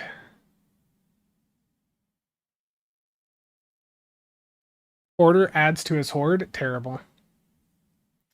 It's a GMK Tech mini PC. I picked it up used, pretty good price. Part of the reason I went for this, it was just a smidge over 300. But it's got a what is it? A Ryzen 7740HS in it, like a laptop, 8 core, and the graphics wise it'll be fine. But it's also part of the issue with building computers right now is getting RAM. That this has 32 gigs of DDR5 in it soldered to the board. So it was a really good price. It's also something I can use for some content. So its entire purpose is to be used for content. So, you know, more write-offs for computer hardware related to the YouTube channel.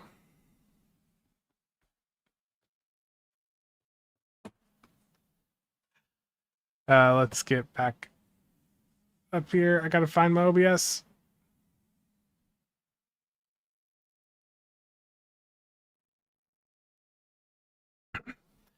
Do I have a KVM switch or multiple consoles set up? I do need to get a proper KVM.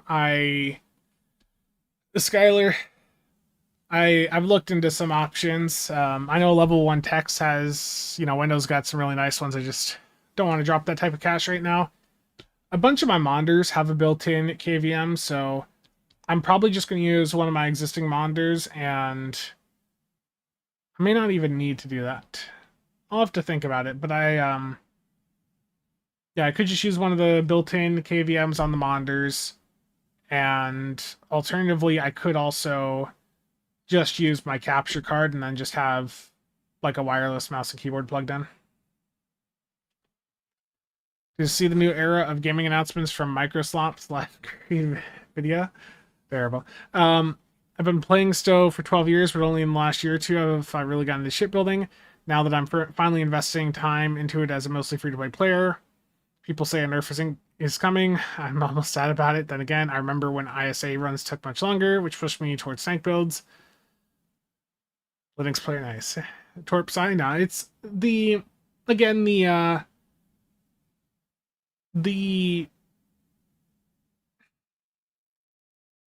stuff that people are worried about with the watch list.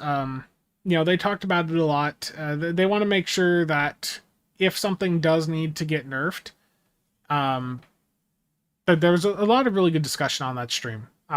They also said that stream was meant to happen before the blog got released, and then there's a bit of a mix-up there. But yeah, it's like they want to make sure if something does get hit that it's still good afterwards. And most of the things on that list, they don't want to necessarily nerf. It's more of they want to they know that it's something really, really powerful, and they want to provide alternatives. And also, there was some comments which I need to make a clickbaity video about regarding Omnis. Dan, thank you for all the bits. But with the Omni side of things, I think that there's a bit more interest on their side to at least, deal with the, not necessarily the Omni, like overall 2 Omni cap, but the separation between like set and crafted and stuff. So I think if we do see an Omni change, that it might be something like we can now run 2 set Omnis.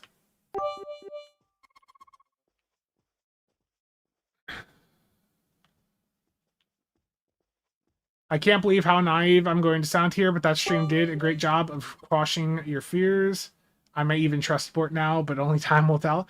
I think I had a conversation with Nick about this. I think it's the way that Bort writes sometimes that comes off different than his actual meaning.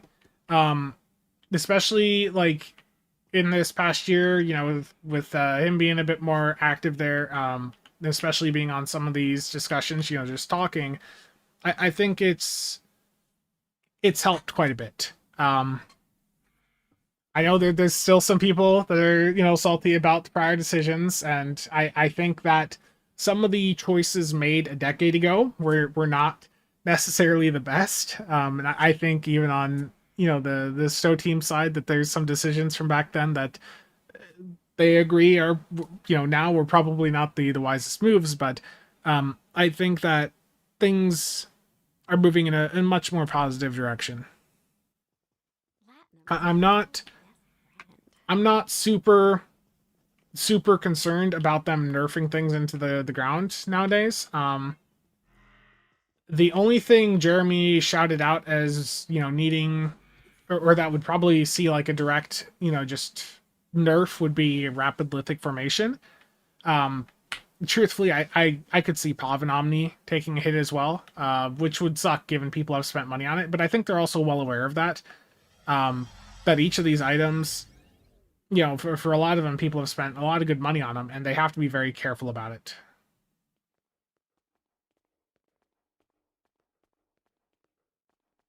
Yeah, they understand that there were mistakes made. Yeah, yeah.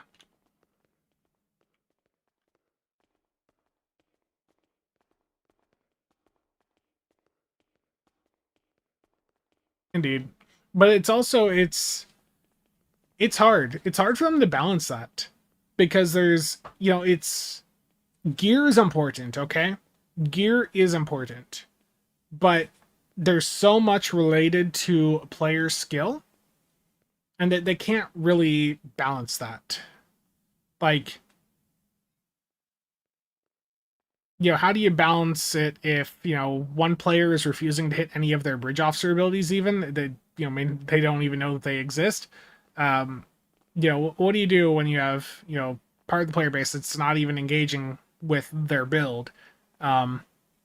Versus the other part that's like actually focused and timing everything, positioning properly. Like, how do you balance that?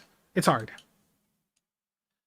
Which other Omni would I run with Pavin? Probably like for a phaser setup, I'd probably look at Trilithium. For anti-proton would be Baul. Um,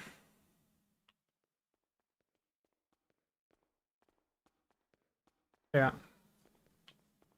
And hopefully with Tribble, they can start doing some of that sort of stuff. Okay.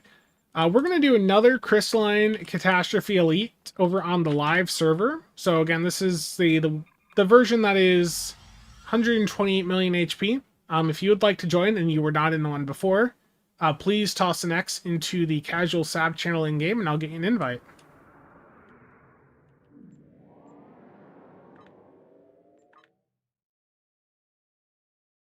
Let's see. I want to bring in, I keep hearing from people that I just chose the wrong ship.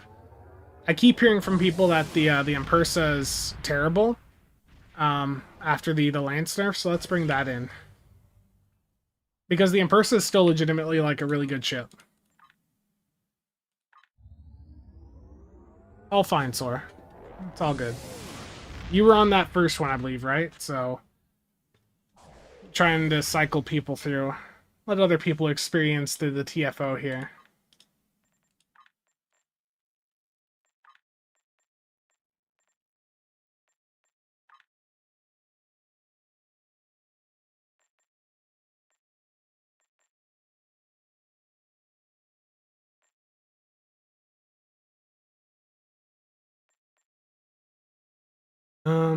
Just do a normal lock spat. There we go.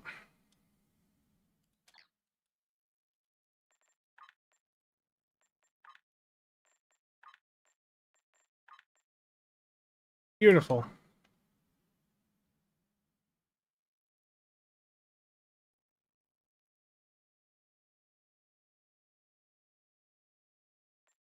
Okay. Everyone else ready here? Again, remember this is this is pretty easy.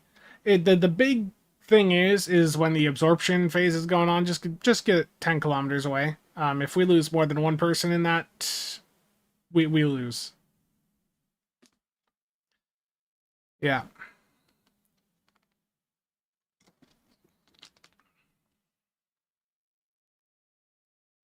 I mean, the Impersa is still a perfectly capable platform. Okay, I assume everyone else is ready here, so I'm gonna hit it.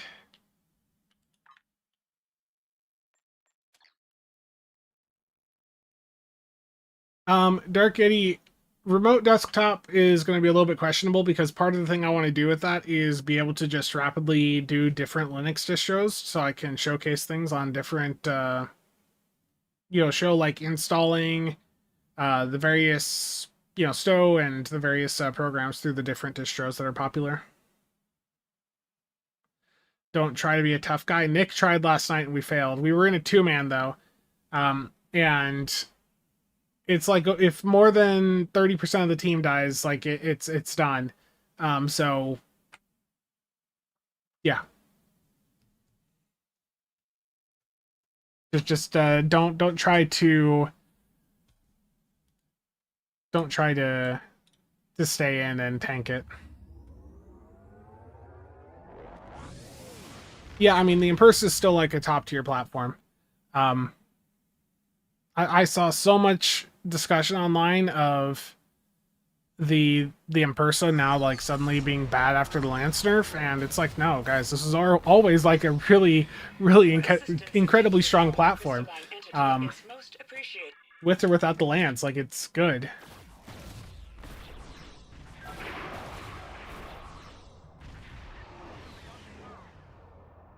Like legitimately, it's good, it's fine. Keep using it.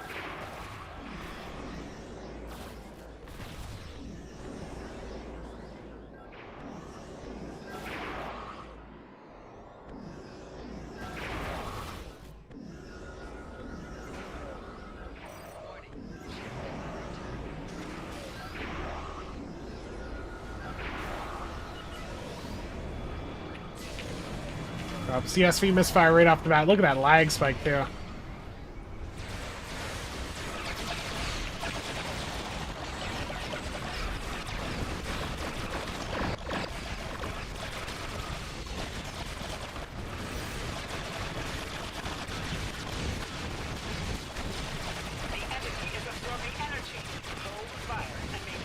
Let me out.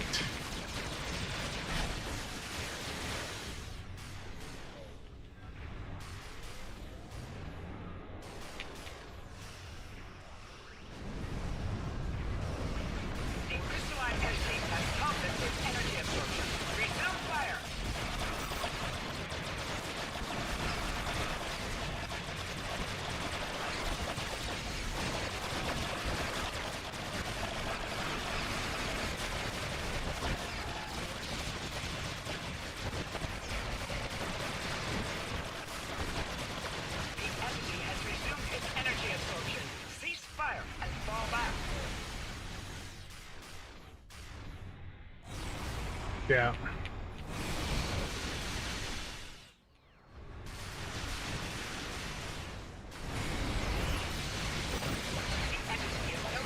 And I just did again too.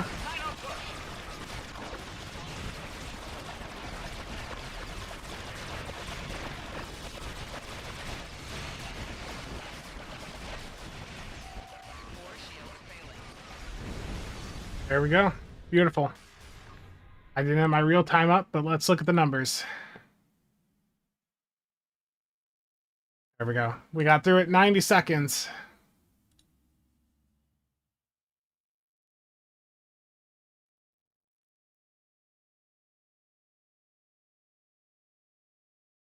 I miss the uncapped, like Gravity Well way back. Yeah. I dislike the 12-kilometer range limit that that we now have for Gravwell. Which would I go with for Linux gaming? Everything I've tried so far was on CasualSAB, but I know Bazite, Nobro is another one I've heard recently. And it's part of my goal with this is for me to also do some exploration of like different distros, just trying different things out.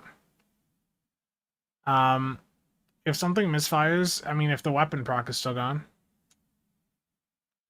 If I try that again, throw on the executor weapons, oh no.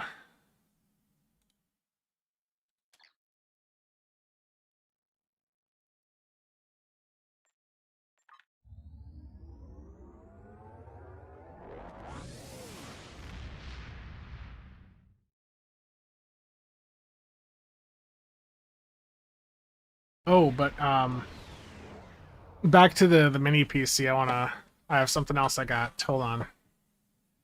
Yeah, I actually think that if Crystalline, whenever they figure out what HP they want to have on this thing, because again, live has 128 million, triple has 440. Whenever we know what HP they actually want on it, like, I think it'd be a good map to add.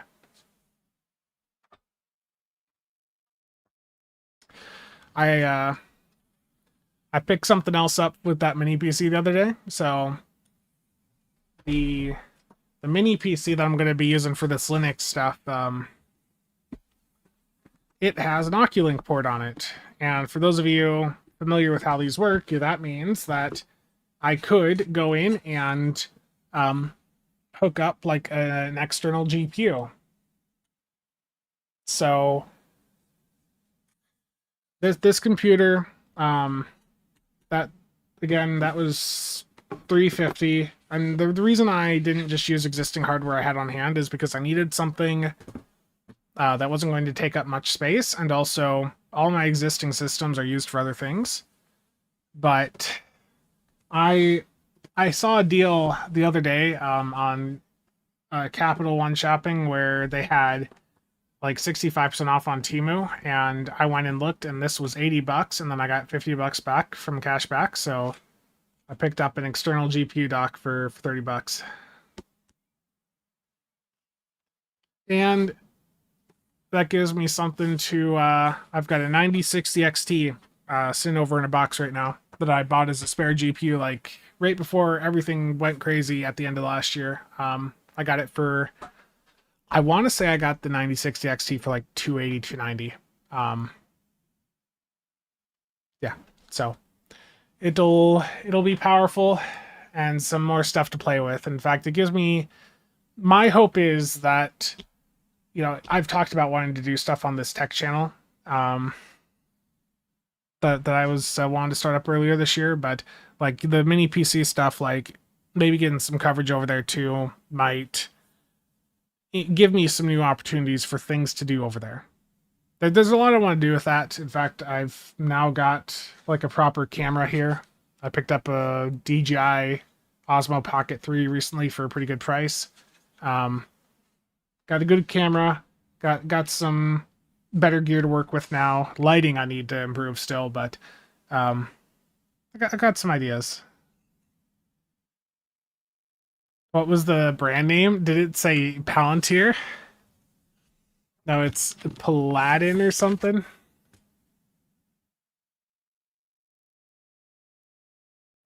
There you go. You see it? You see it, Chops? No, it does not say Palantir. Does not say Palantir. But they're watching me, don't you worry. I can see a of one of those damn flock cameras from here. If I look out my window, I see one. It's very disappointing.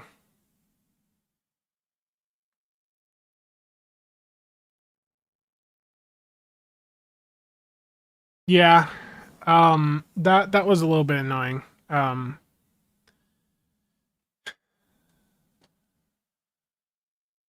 My social score is going to take a hit. Yeah. Terrible. Cheops is definitely on Palantir's list. What speed is that GPU dock? It should be like PCIe 4.0 by 4.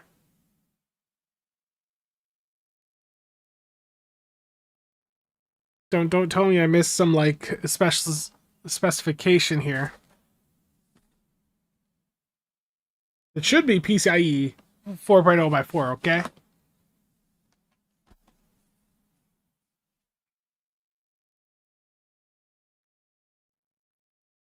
Well, it's an X16 slot, but the Oculink cable only provides a like an X4 link to the computer and the dock.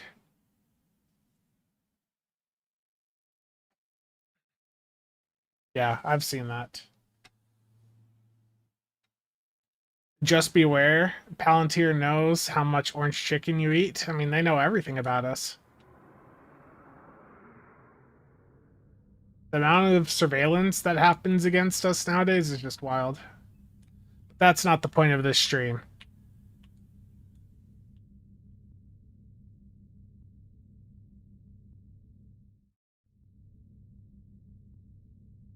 Okay. Let's go back to some phaser fire at will, and you know what? Let's pull out the Noble.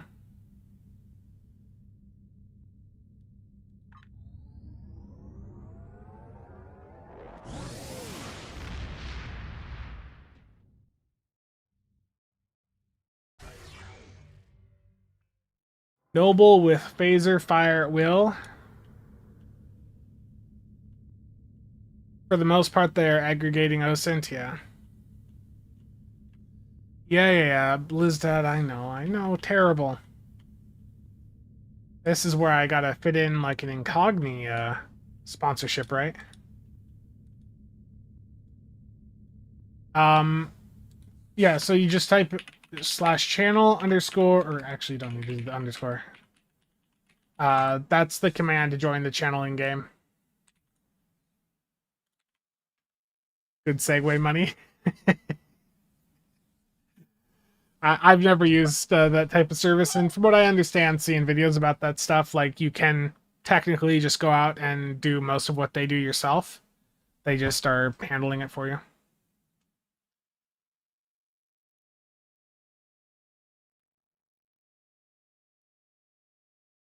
Brother is thinking about getting a mini PC with a Ryzen and Oculink. I mean, that's exactly what I'm doing here. But you're gonna stay with a mid tower or a big full tower. I mean, I like all of the computers. Okay, they all have their own benefits. I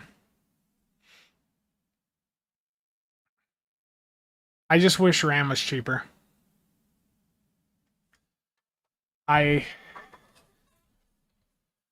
If RAM was cheaper, I would have went a different route than this mini PC. The reason I went with that mini PC is just really because of the current market situation of in an ideal world, I would like to maybe put together like a little mini ITX system just to try that out, or maybe just something a bit more flashy than what I normally do, maybe like an all-white build. I totally do not have a Corsair frame 4500X that I got dirt cheap the other day sitting next to me on the floor, taking up a substantial amount of space in this room. Definitely not the case. But yeah, I mean, like, I don't know, doing something different than what I normally do.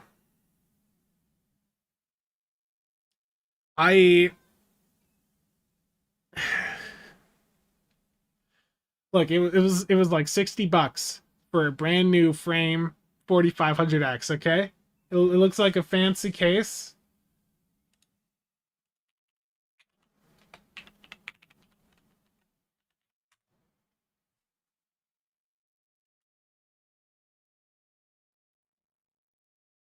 Okay.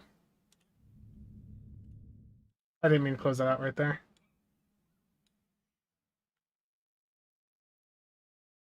I just thought it looked good. It's like, this would be a nice case to use someday. And they also had 20% off, plus an extra... I forget what the cashback was that I got. But yeah, I was like, that's cool.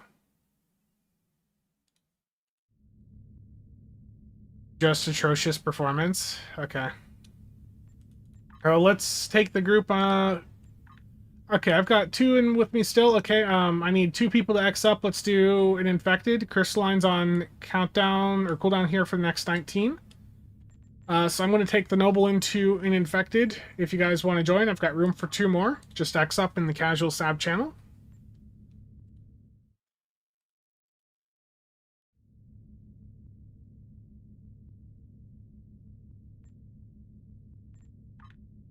And we're going to cycle people in and out, so if you miss this one, it'll be fine.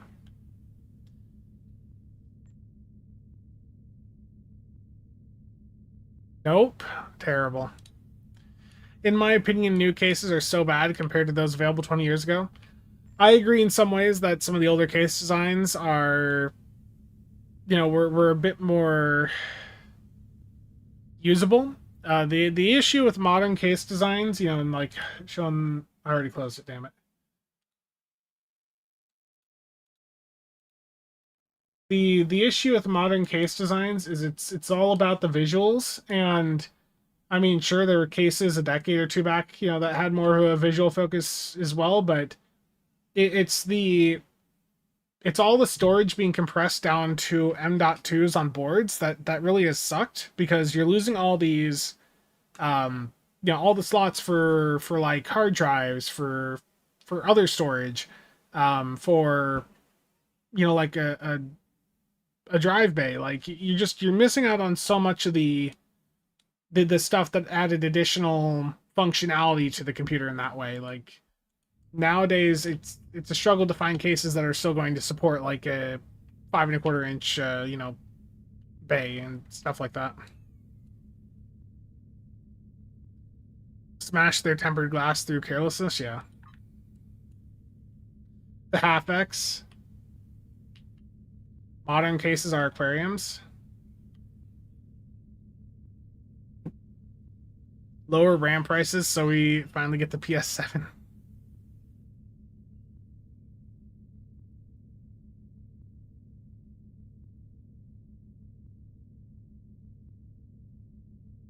Yeah. They're basically just showcase pieces.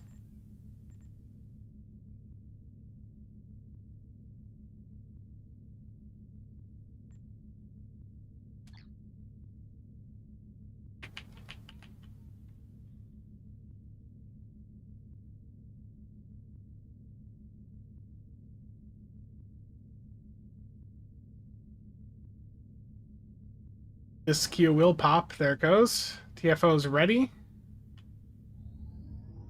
There we go.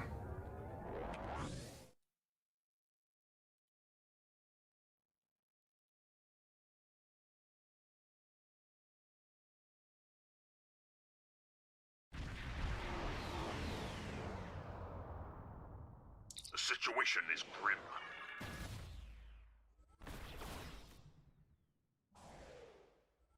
Show off my cat's hair on the cases, fans. Oh no.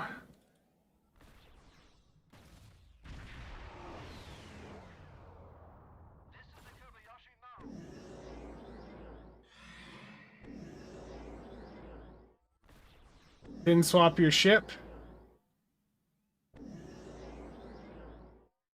Rip.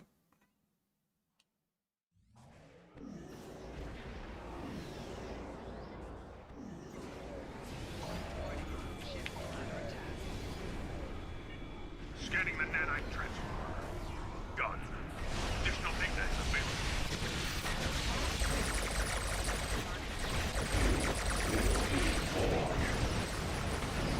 It'll be fine. We got this. The nanite probe. Repair the transformer. Stop that. That immersive phaser fire at will right there. As I slowly get over to the other side. Way too slow.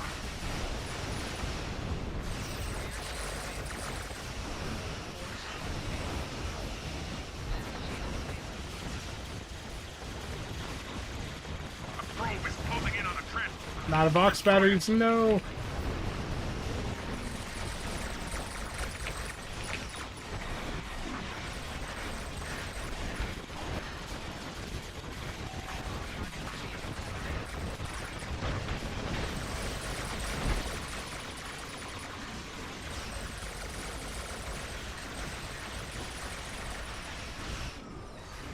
There we go.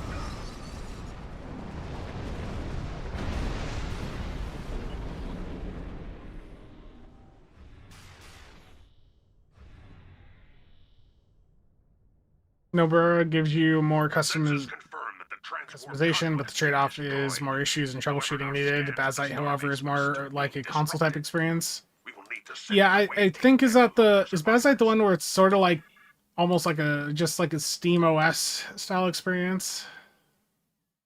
There's one of them I've seen people doing recently where it was like just looked like Steam OS, but it wasn't Steam OS.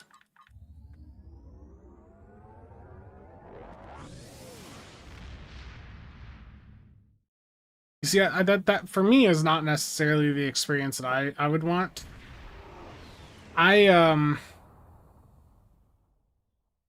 like just having a nice desktop environment. And that's what CasualSAB has provided for me.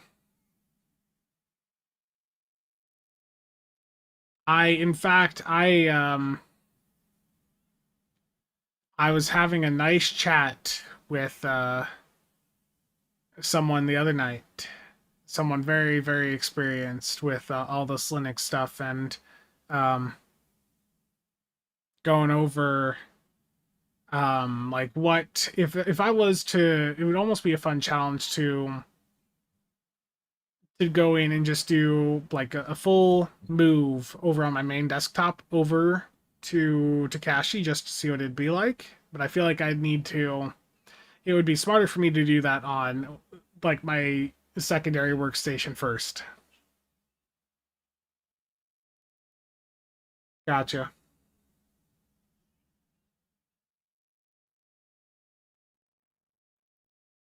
Bazite is Fedora with the Steam client on top of it.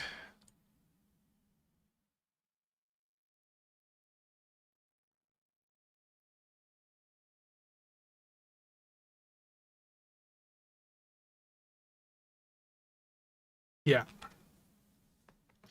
Yeah, definitely play around with some different distros, and that's part of what I want to, going back to that mini PC, that was part of the goal of it is let me get some hands on. I know I could also just set up a VM, but it's not quite the same experience. Like I want just ability to go in, try all the different distros out and see which one I actually want to use for some of this stuff. And also, show people how to set up Stow and the various related tools like Oscar, CLA,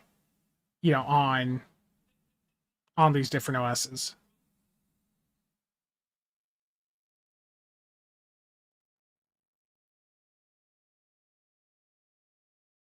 Yeah.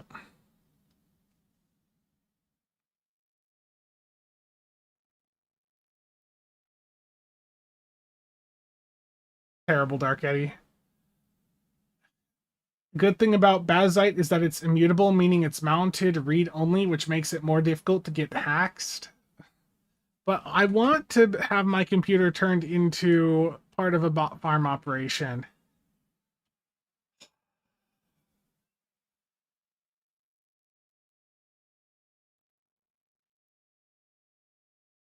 The only thing I've had issues with so far when I was doing the CasualSAB stuff the other day, or like a week or so back, was I couldn't get the real-time parser window to stay over Stow. And I need to ask about that.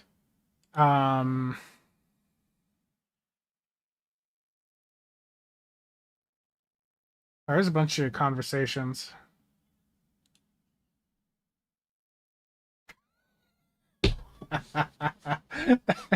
Oh no. Oh boy. Parrot is like the one of the people pushing science stuff really hard. They picked up a Damocles to try out the trait, which I was already getting pretty bad results from. Parrot has tried it out, and this is the results Parrot got. 4.8k DPS on a high-end science-focused setup. So yeah, the Damocles trait, it legitimately, it just, with where it's currently at, I think it's pretty safe to say it's no good. As I guess what many of you want to hear is me say it's terrible.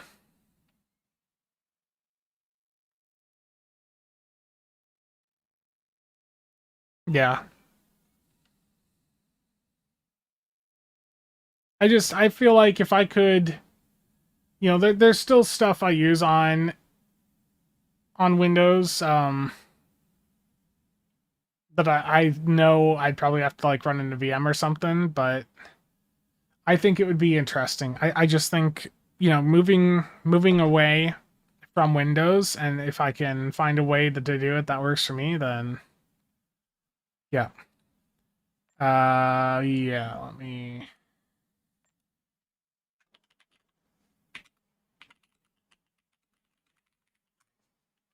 get an invite out here.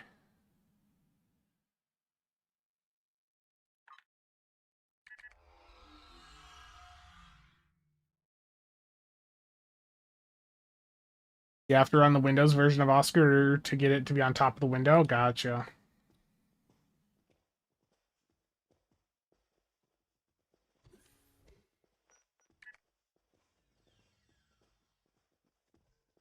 Oh, I should do my reps here.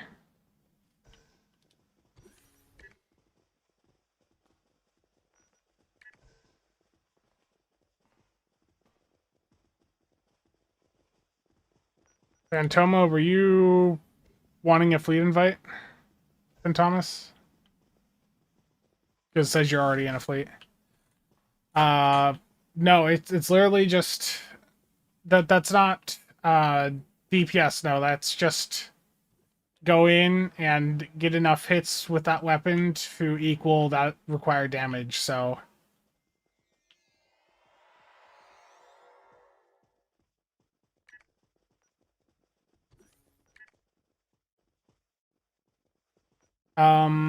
no, you don't need to. I mean, that event's over too now for the free extra characters. There's not like a need to.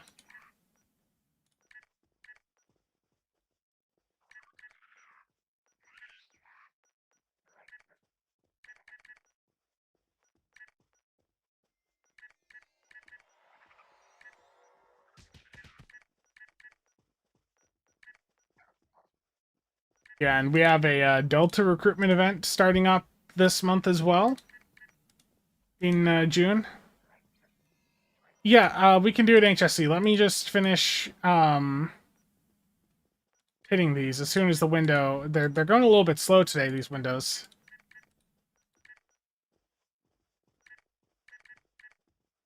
There we go. Taking a few seconds for those to all process. But absolutely. I will hop on back over to casual and we can do a an HSC here.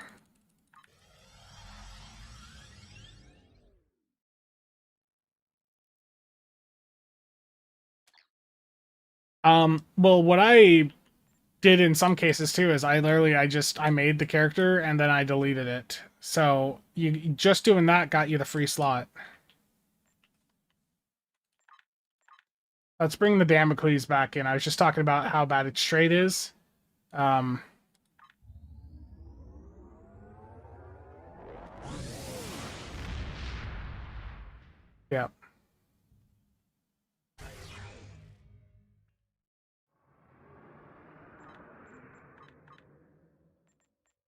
There we go. I was worried for a moment.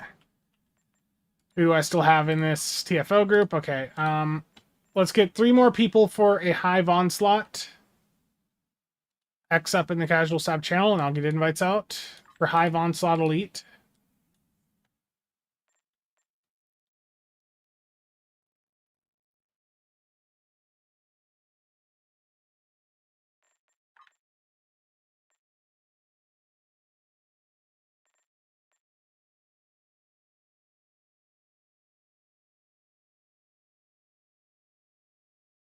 Yeah. Room for 2 more, 1 more. There we go. Okay. Is everyone ready?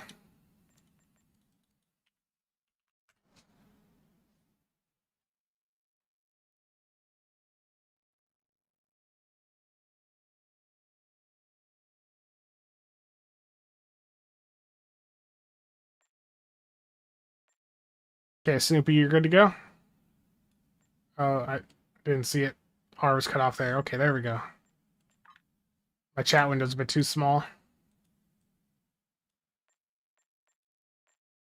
Cut off the very end of the R there.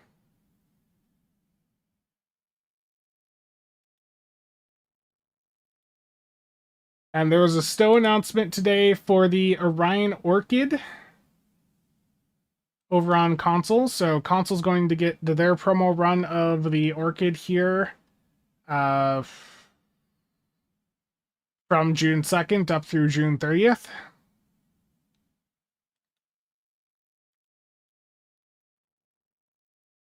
Look at this elitist dragging people into meta elite queues. Terrible. Truly terrible, I know.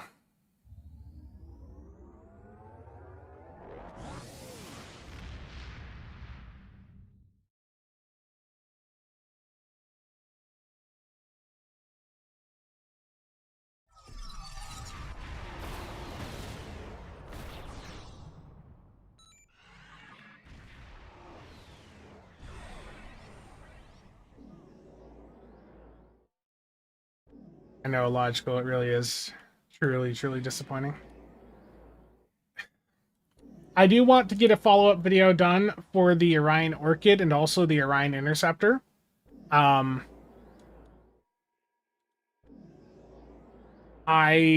think that both of them have accessories worth talking about. I don't necessarily think they're, things that everyone needs to run out and get. I'd say the Interceptor brings more to the table. You cannot defeat me. You But yeah, cannot I think defeat some more discussion about those would be cool.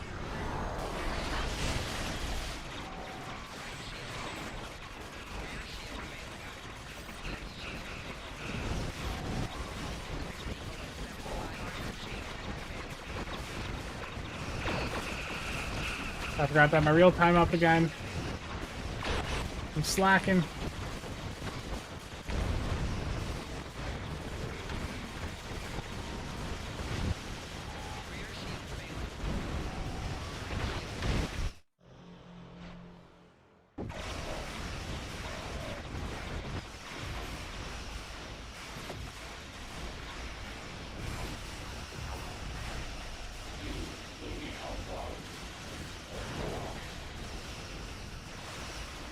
Your efforts are futile. Destroy this vessel, and I will claim another. There we go. Let's see numbers. Slacker Supreme Leader as usual needs coffee. Yeah.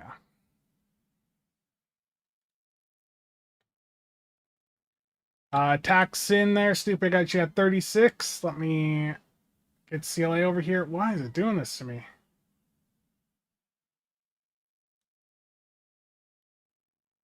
Refresh. Hellbore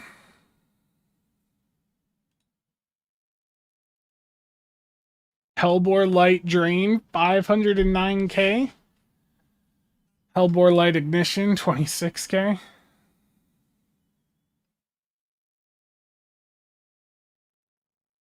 Yeah, Shadow, that's a good point. Ban Hellbore. You should tell that to Cheops.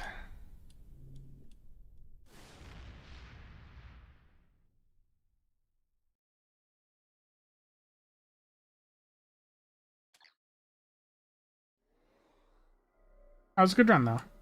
I think it's because I also got in there before you, Snoopy. So I probably got in there and just grabbed the thread off you. Everwind, your Agony did 139. Dismissed, 85. That's going to be... Recursive on the Unimatrix did 46k. That's pretty good. Thaw did 41 there.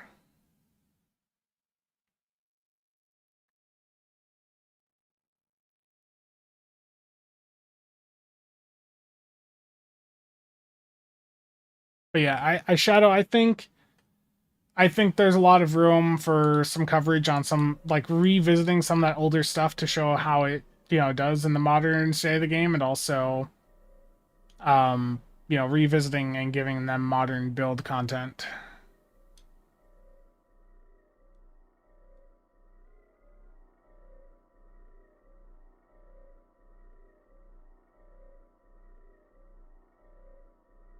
Whatever is causing this effect on me is that the...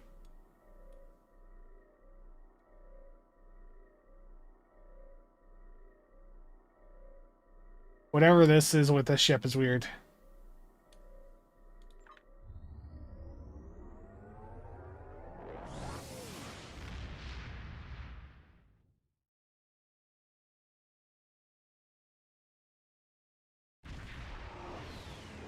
I mean, 227k, you're doing pretty good there. I mean, that's... Was it disco? I don't have the disco on. Yeah, Kuzo, you can ask for an invite there. Disco Vanish Shield, terrible.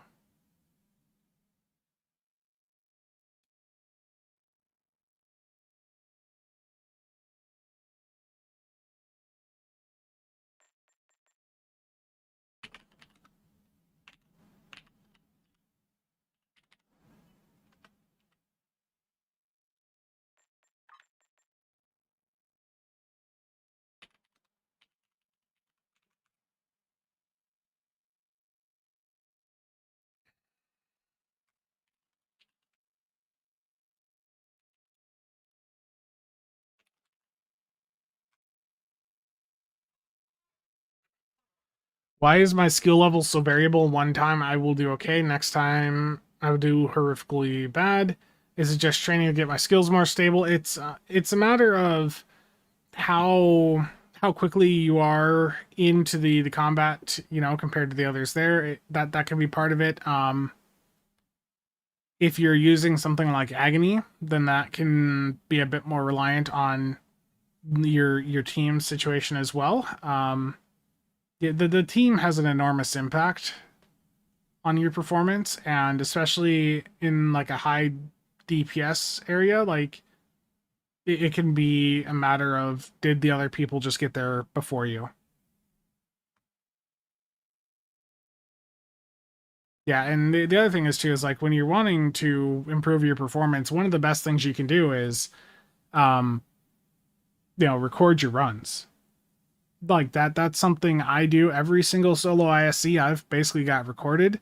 Um, I'll clear them out every now and then, but I will record every single run. Because if it's a record, it's got to be uploaded anyways, the VOD. But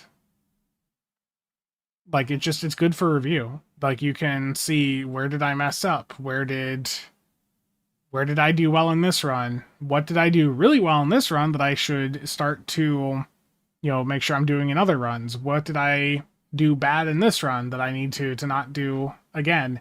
Like that's a factor. You know, your team is a factor. Um, the time of day, the time of the week with the servers can be a factor. It is the Obina console. Oh, thank you, Bridger. Thank you, thank you. That's what that was. Yeah, thank you. That's an annoying visual.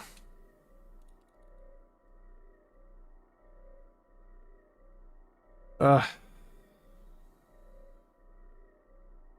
Bought it out there.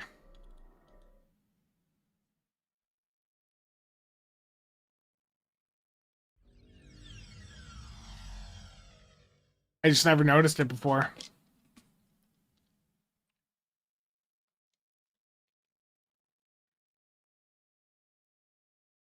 I have accepted. Some days I just ain't flying great and it's time to play something else. Some days the servers ain't it, and sometimes I ain't it. Yeah. There's a lot of factors that go into it. So don't beat yourself up too much, you know, over like one bad run or something. You know, just it's really, for myself and anyone else at the higher performance levels, you know, it's a lot of practice just over time, getting used to the maps, the timing, the positioning, um you know, and just making sure we're activating certain ability combos at the most opportune times when we see them presented in front of us. Bridger, thank you for the 10 gifted memberships. Very much appreciate that. And I'm paying more attention. I felt bad that it took me like a minute to notice the 50 last week. Bridger, thank you.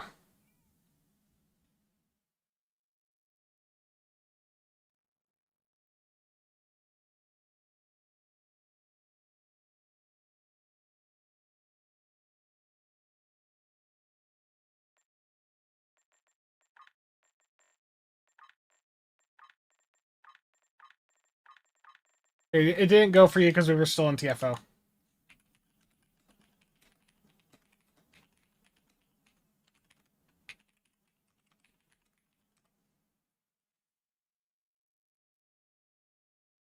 Telling you to record your runs just reinforces your already low opinion of yourself. Now you have evidence. Oh no. Look, I I find it extremely beneficial for like chasing the DPS dragon, you know, to have that additional set of recordings, you know, just to be able to find where I mess up. Everyone messes up.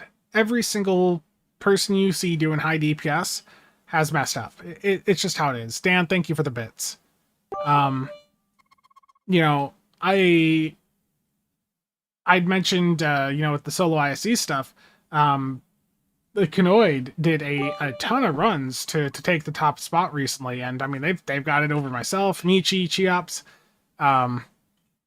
Like it takes an enormous amount of runs in a short time to really lock in and go for stuff like that. And for Canoid, I think they've done like over 1,500 runs in the past couple of months of like just solo infecteds. Like that's the sort of stuff people chasing like the solo records are doing. Is, you know, maybe not to that extent for everyone, but you know, there could be days where someone going for a solo record like might be doing, you know, dozens and dozens of runs, and a lot of them you're gonna leave, you know, well before the end because it's a private and you can do that. But yeah, I know, Bridger. It's still, I feel bad. Okay, I felt bad. Mr. Brewster, Dan, again, thank you for all the bits there. I really do appreciate it. All the bits are nice. I really hope they give everyone +1 space and ground trait slot instead of aliens. It feels bad to go from one character having the extra slot to another character not having it. I mean, they did put in the character alteration tokens, but I know those are a pain, and there's also no alien option for all the factions, so yeah. Though if they do that, if they gave everyone +1 space and ground, Gem Vanguards would suddenly be top, and I don't know how I feel about that as a Romulan player. 3 mil Ingy Deeps will be yours one day, yes. I experiment with different things almost every day. I don't really record or log my runs, but I'm always testing and tweaking my build. Right now, I'm running the Gamma set with the Lucari core, some science consoles, and quickies like Domino, FPNA, and Igrethor. Try to focus on control and supporting the people around me. Yeah. Yeah, I mean, support builds, they can work. If you would like to learn more about support stuff, you should hit up Darthon if he's still around. Darthon likes to mess with that stuff quite a bit, and probably could give you some pointers there if you're looking to further dive into the support stuff. Because Darthon's, I think, right now got probably the best support build. Because it's like for Nick and myself and Cheops, it's been a while since we looked at support builds, because like us doing like the coordinated DPS runs hasn't really been as much of a thing in recent years with the servers. But Darthon's been keeping up and has some like really up-to-date, really creative stuff that is just amazing. The support Valdor, the support Harmony. Darthon's even got support solutions already set up in the case that the Type 7s get like obliterated.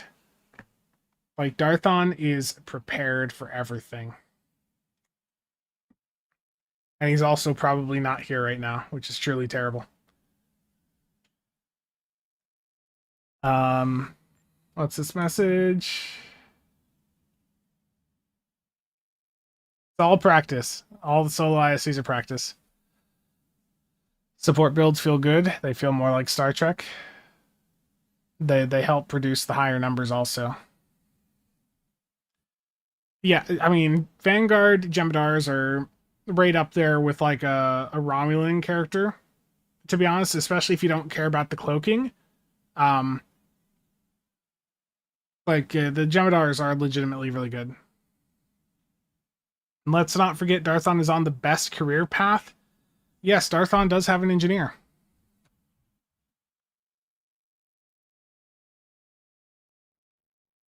No. You keep using those Type 7s until they pry them away from us. Which I don't think will happen. My hope is we just get some viable alternatives introduced. It's hard for them to introduce viable support alternatives that are like actually going to be cared about. I brought up the point of some pets with like concentrate firepower. Like, we've also had success with pets with Fireman Mark. Or not Fireman Mark, Focused Assault. Yeah, Focused Assault, I mean. Yeah, Focused Assault pets were the thing before Type 7s.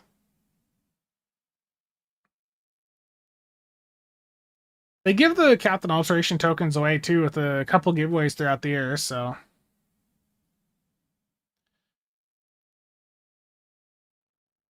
Yeah, everyone, that is a thing, yeah.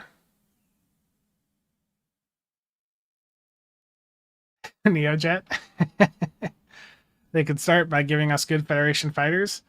I mean, there are some good Federation, or, oh, you said frigates. I was gonna say, fighter-wise, there is some good options there. What is the best alternative to Anchor of Grethor on other careers? I honestly couldn't. Look, ground stuff I can't really help too much with. If Nick was around right now, I would say to ask him, but he, from what I understand, Nick was up playing WoW all of yesterday, and he's probably sleeping.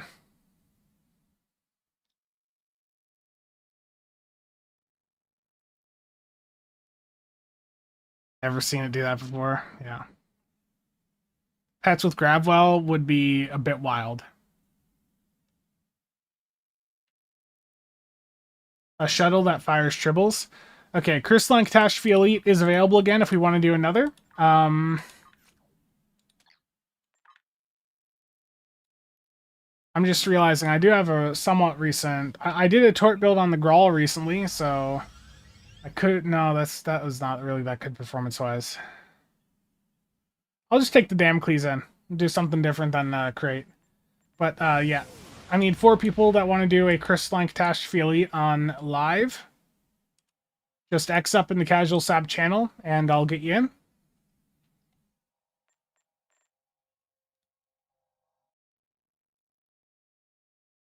He said the T word. Terrible. Defiant Frigate Pets would sell immediately. We'd get him, and then the performance would like be just horrible.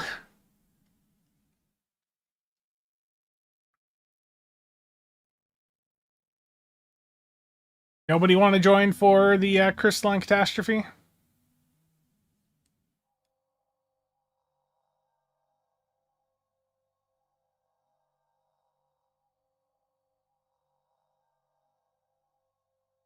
Yeah, I'll do a public queue of it then.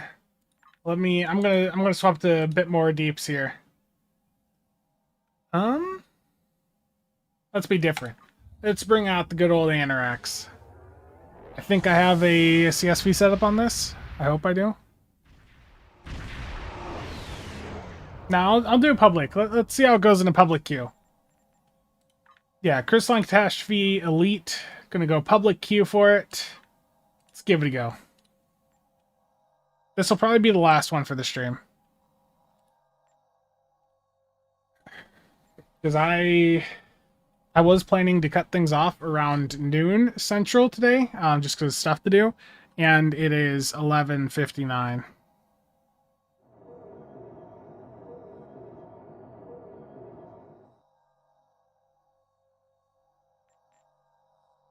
Okay, did I join the public queue? There we go. Yeah, I've only did it on regular.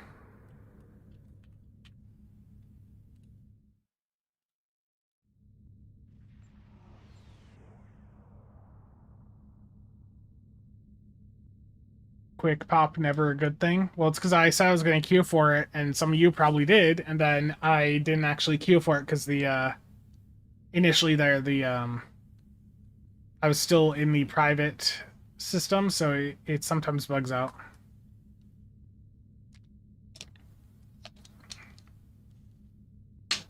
Yeah, Paradox Bomb in the Dill store, yeah. If you have your temporal leveled up well enough, yeah. You guys seen that Lego situation this past week? That's been some crazy drama. I don't really do Lego stuff, but I saw it pop up the other day, and I've been like... I'm just waiting that store that screwed the people over, yeah, that's stolen 200K.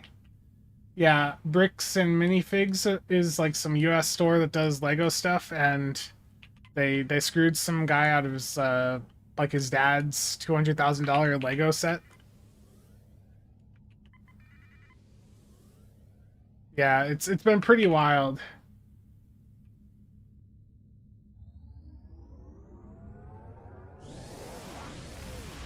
And Like I was watching the second part recently, and it's just bit of drama with it.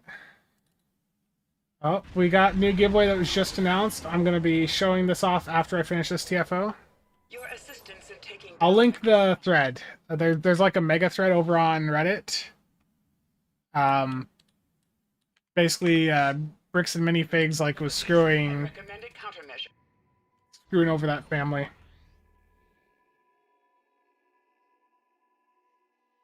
Yeah, the second video that they have released also is just pretty wild because it's it involves some like police corruption. So it's been just like, damn. This is just like such a terrible situation for those involved, and then now adding in that there's some corruption with it and stuff, just like, man, how could there be this much drama over some Lego stuff? Yeah.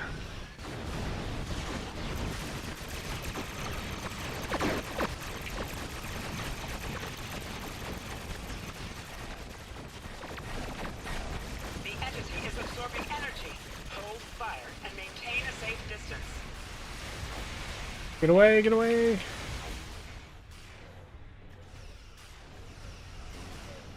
Yeah, free stuff for the summer event. What do I think of the Domino console? It's a fine budget console, but I wouldn't pay for it nowadays. The crystalline entity has halted its energy absorption. Resume fire.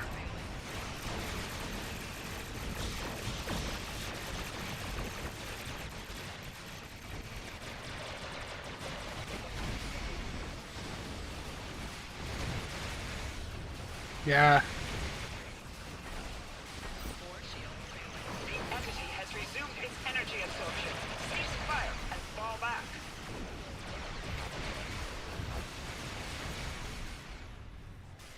If we lose 2, it fails.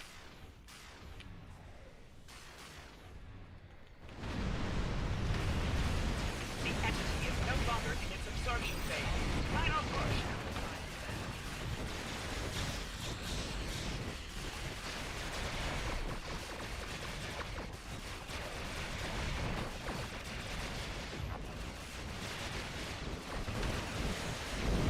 There we go.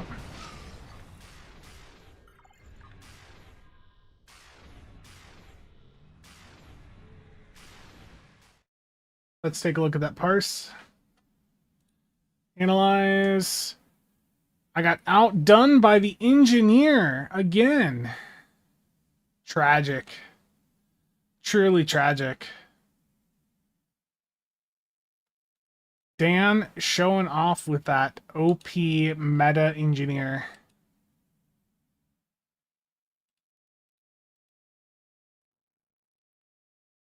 Yeah, it's one at a time. It's not like overall throughout the entire thing. It's like with each wave, if more than one person dies, it's no go. Okay. New giveaways just announced. Lola Nut giveaways before and during the festival on Ryza.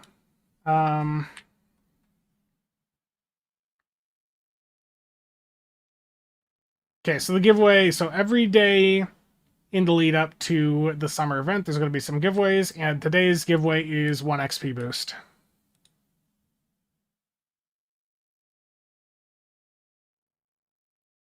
Terrible. I mean, the Voyager did end up beating the Anorax, right? So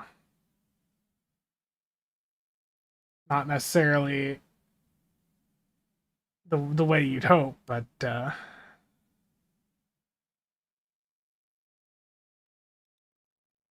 let's go claim the giveaway.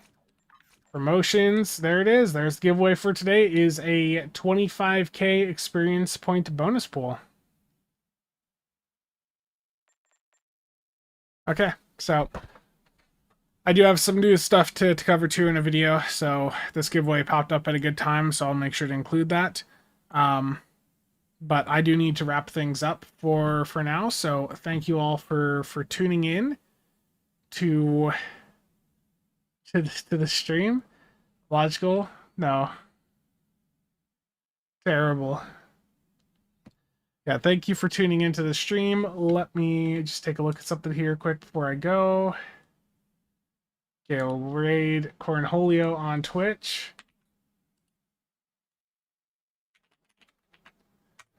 Again, thank you everyone for tuning in. I don't know if I'll do a stream on Tuesday. I'm still thinking about it because I'm not buying the ship out right away. I don't know. I'll think about it. But again, thank you all for tuning in. The raid is out on Twitch. Gotta run. Okay, raid is out. Again, thank you all for tuning in. Thank you all for the support there. Bridger, again, for the gifteds. As always, I appreciate that. Yeah, I will see you all around.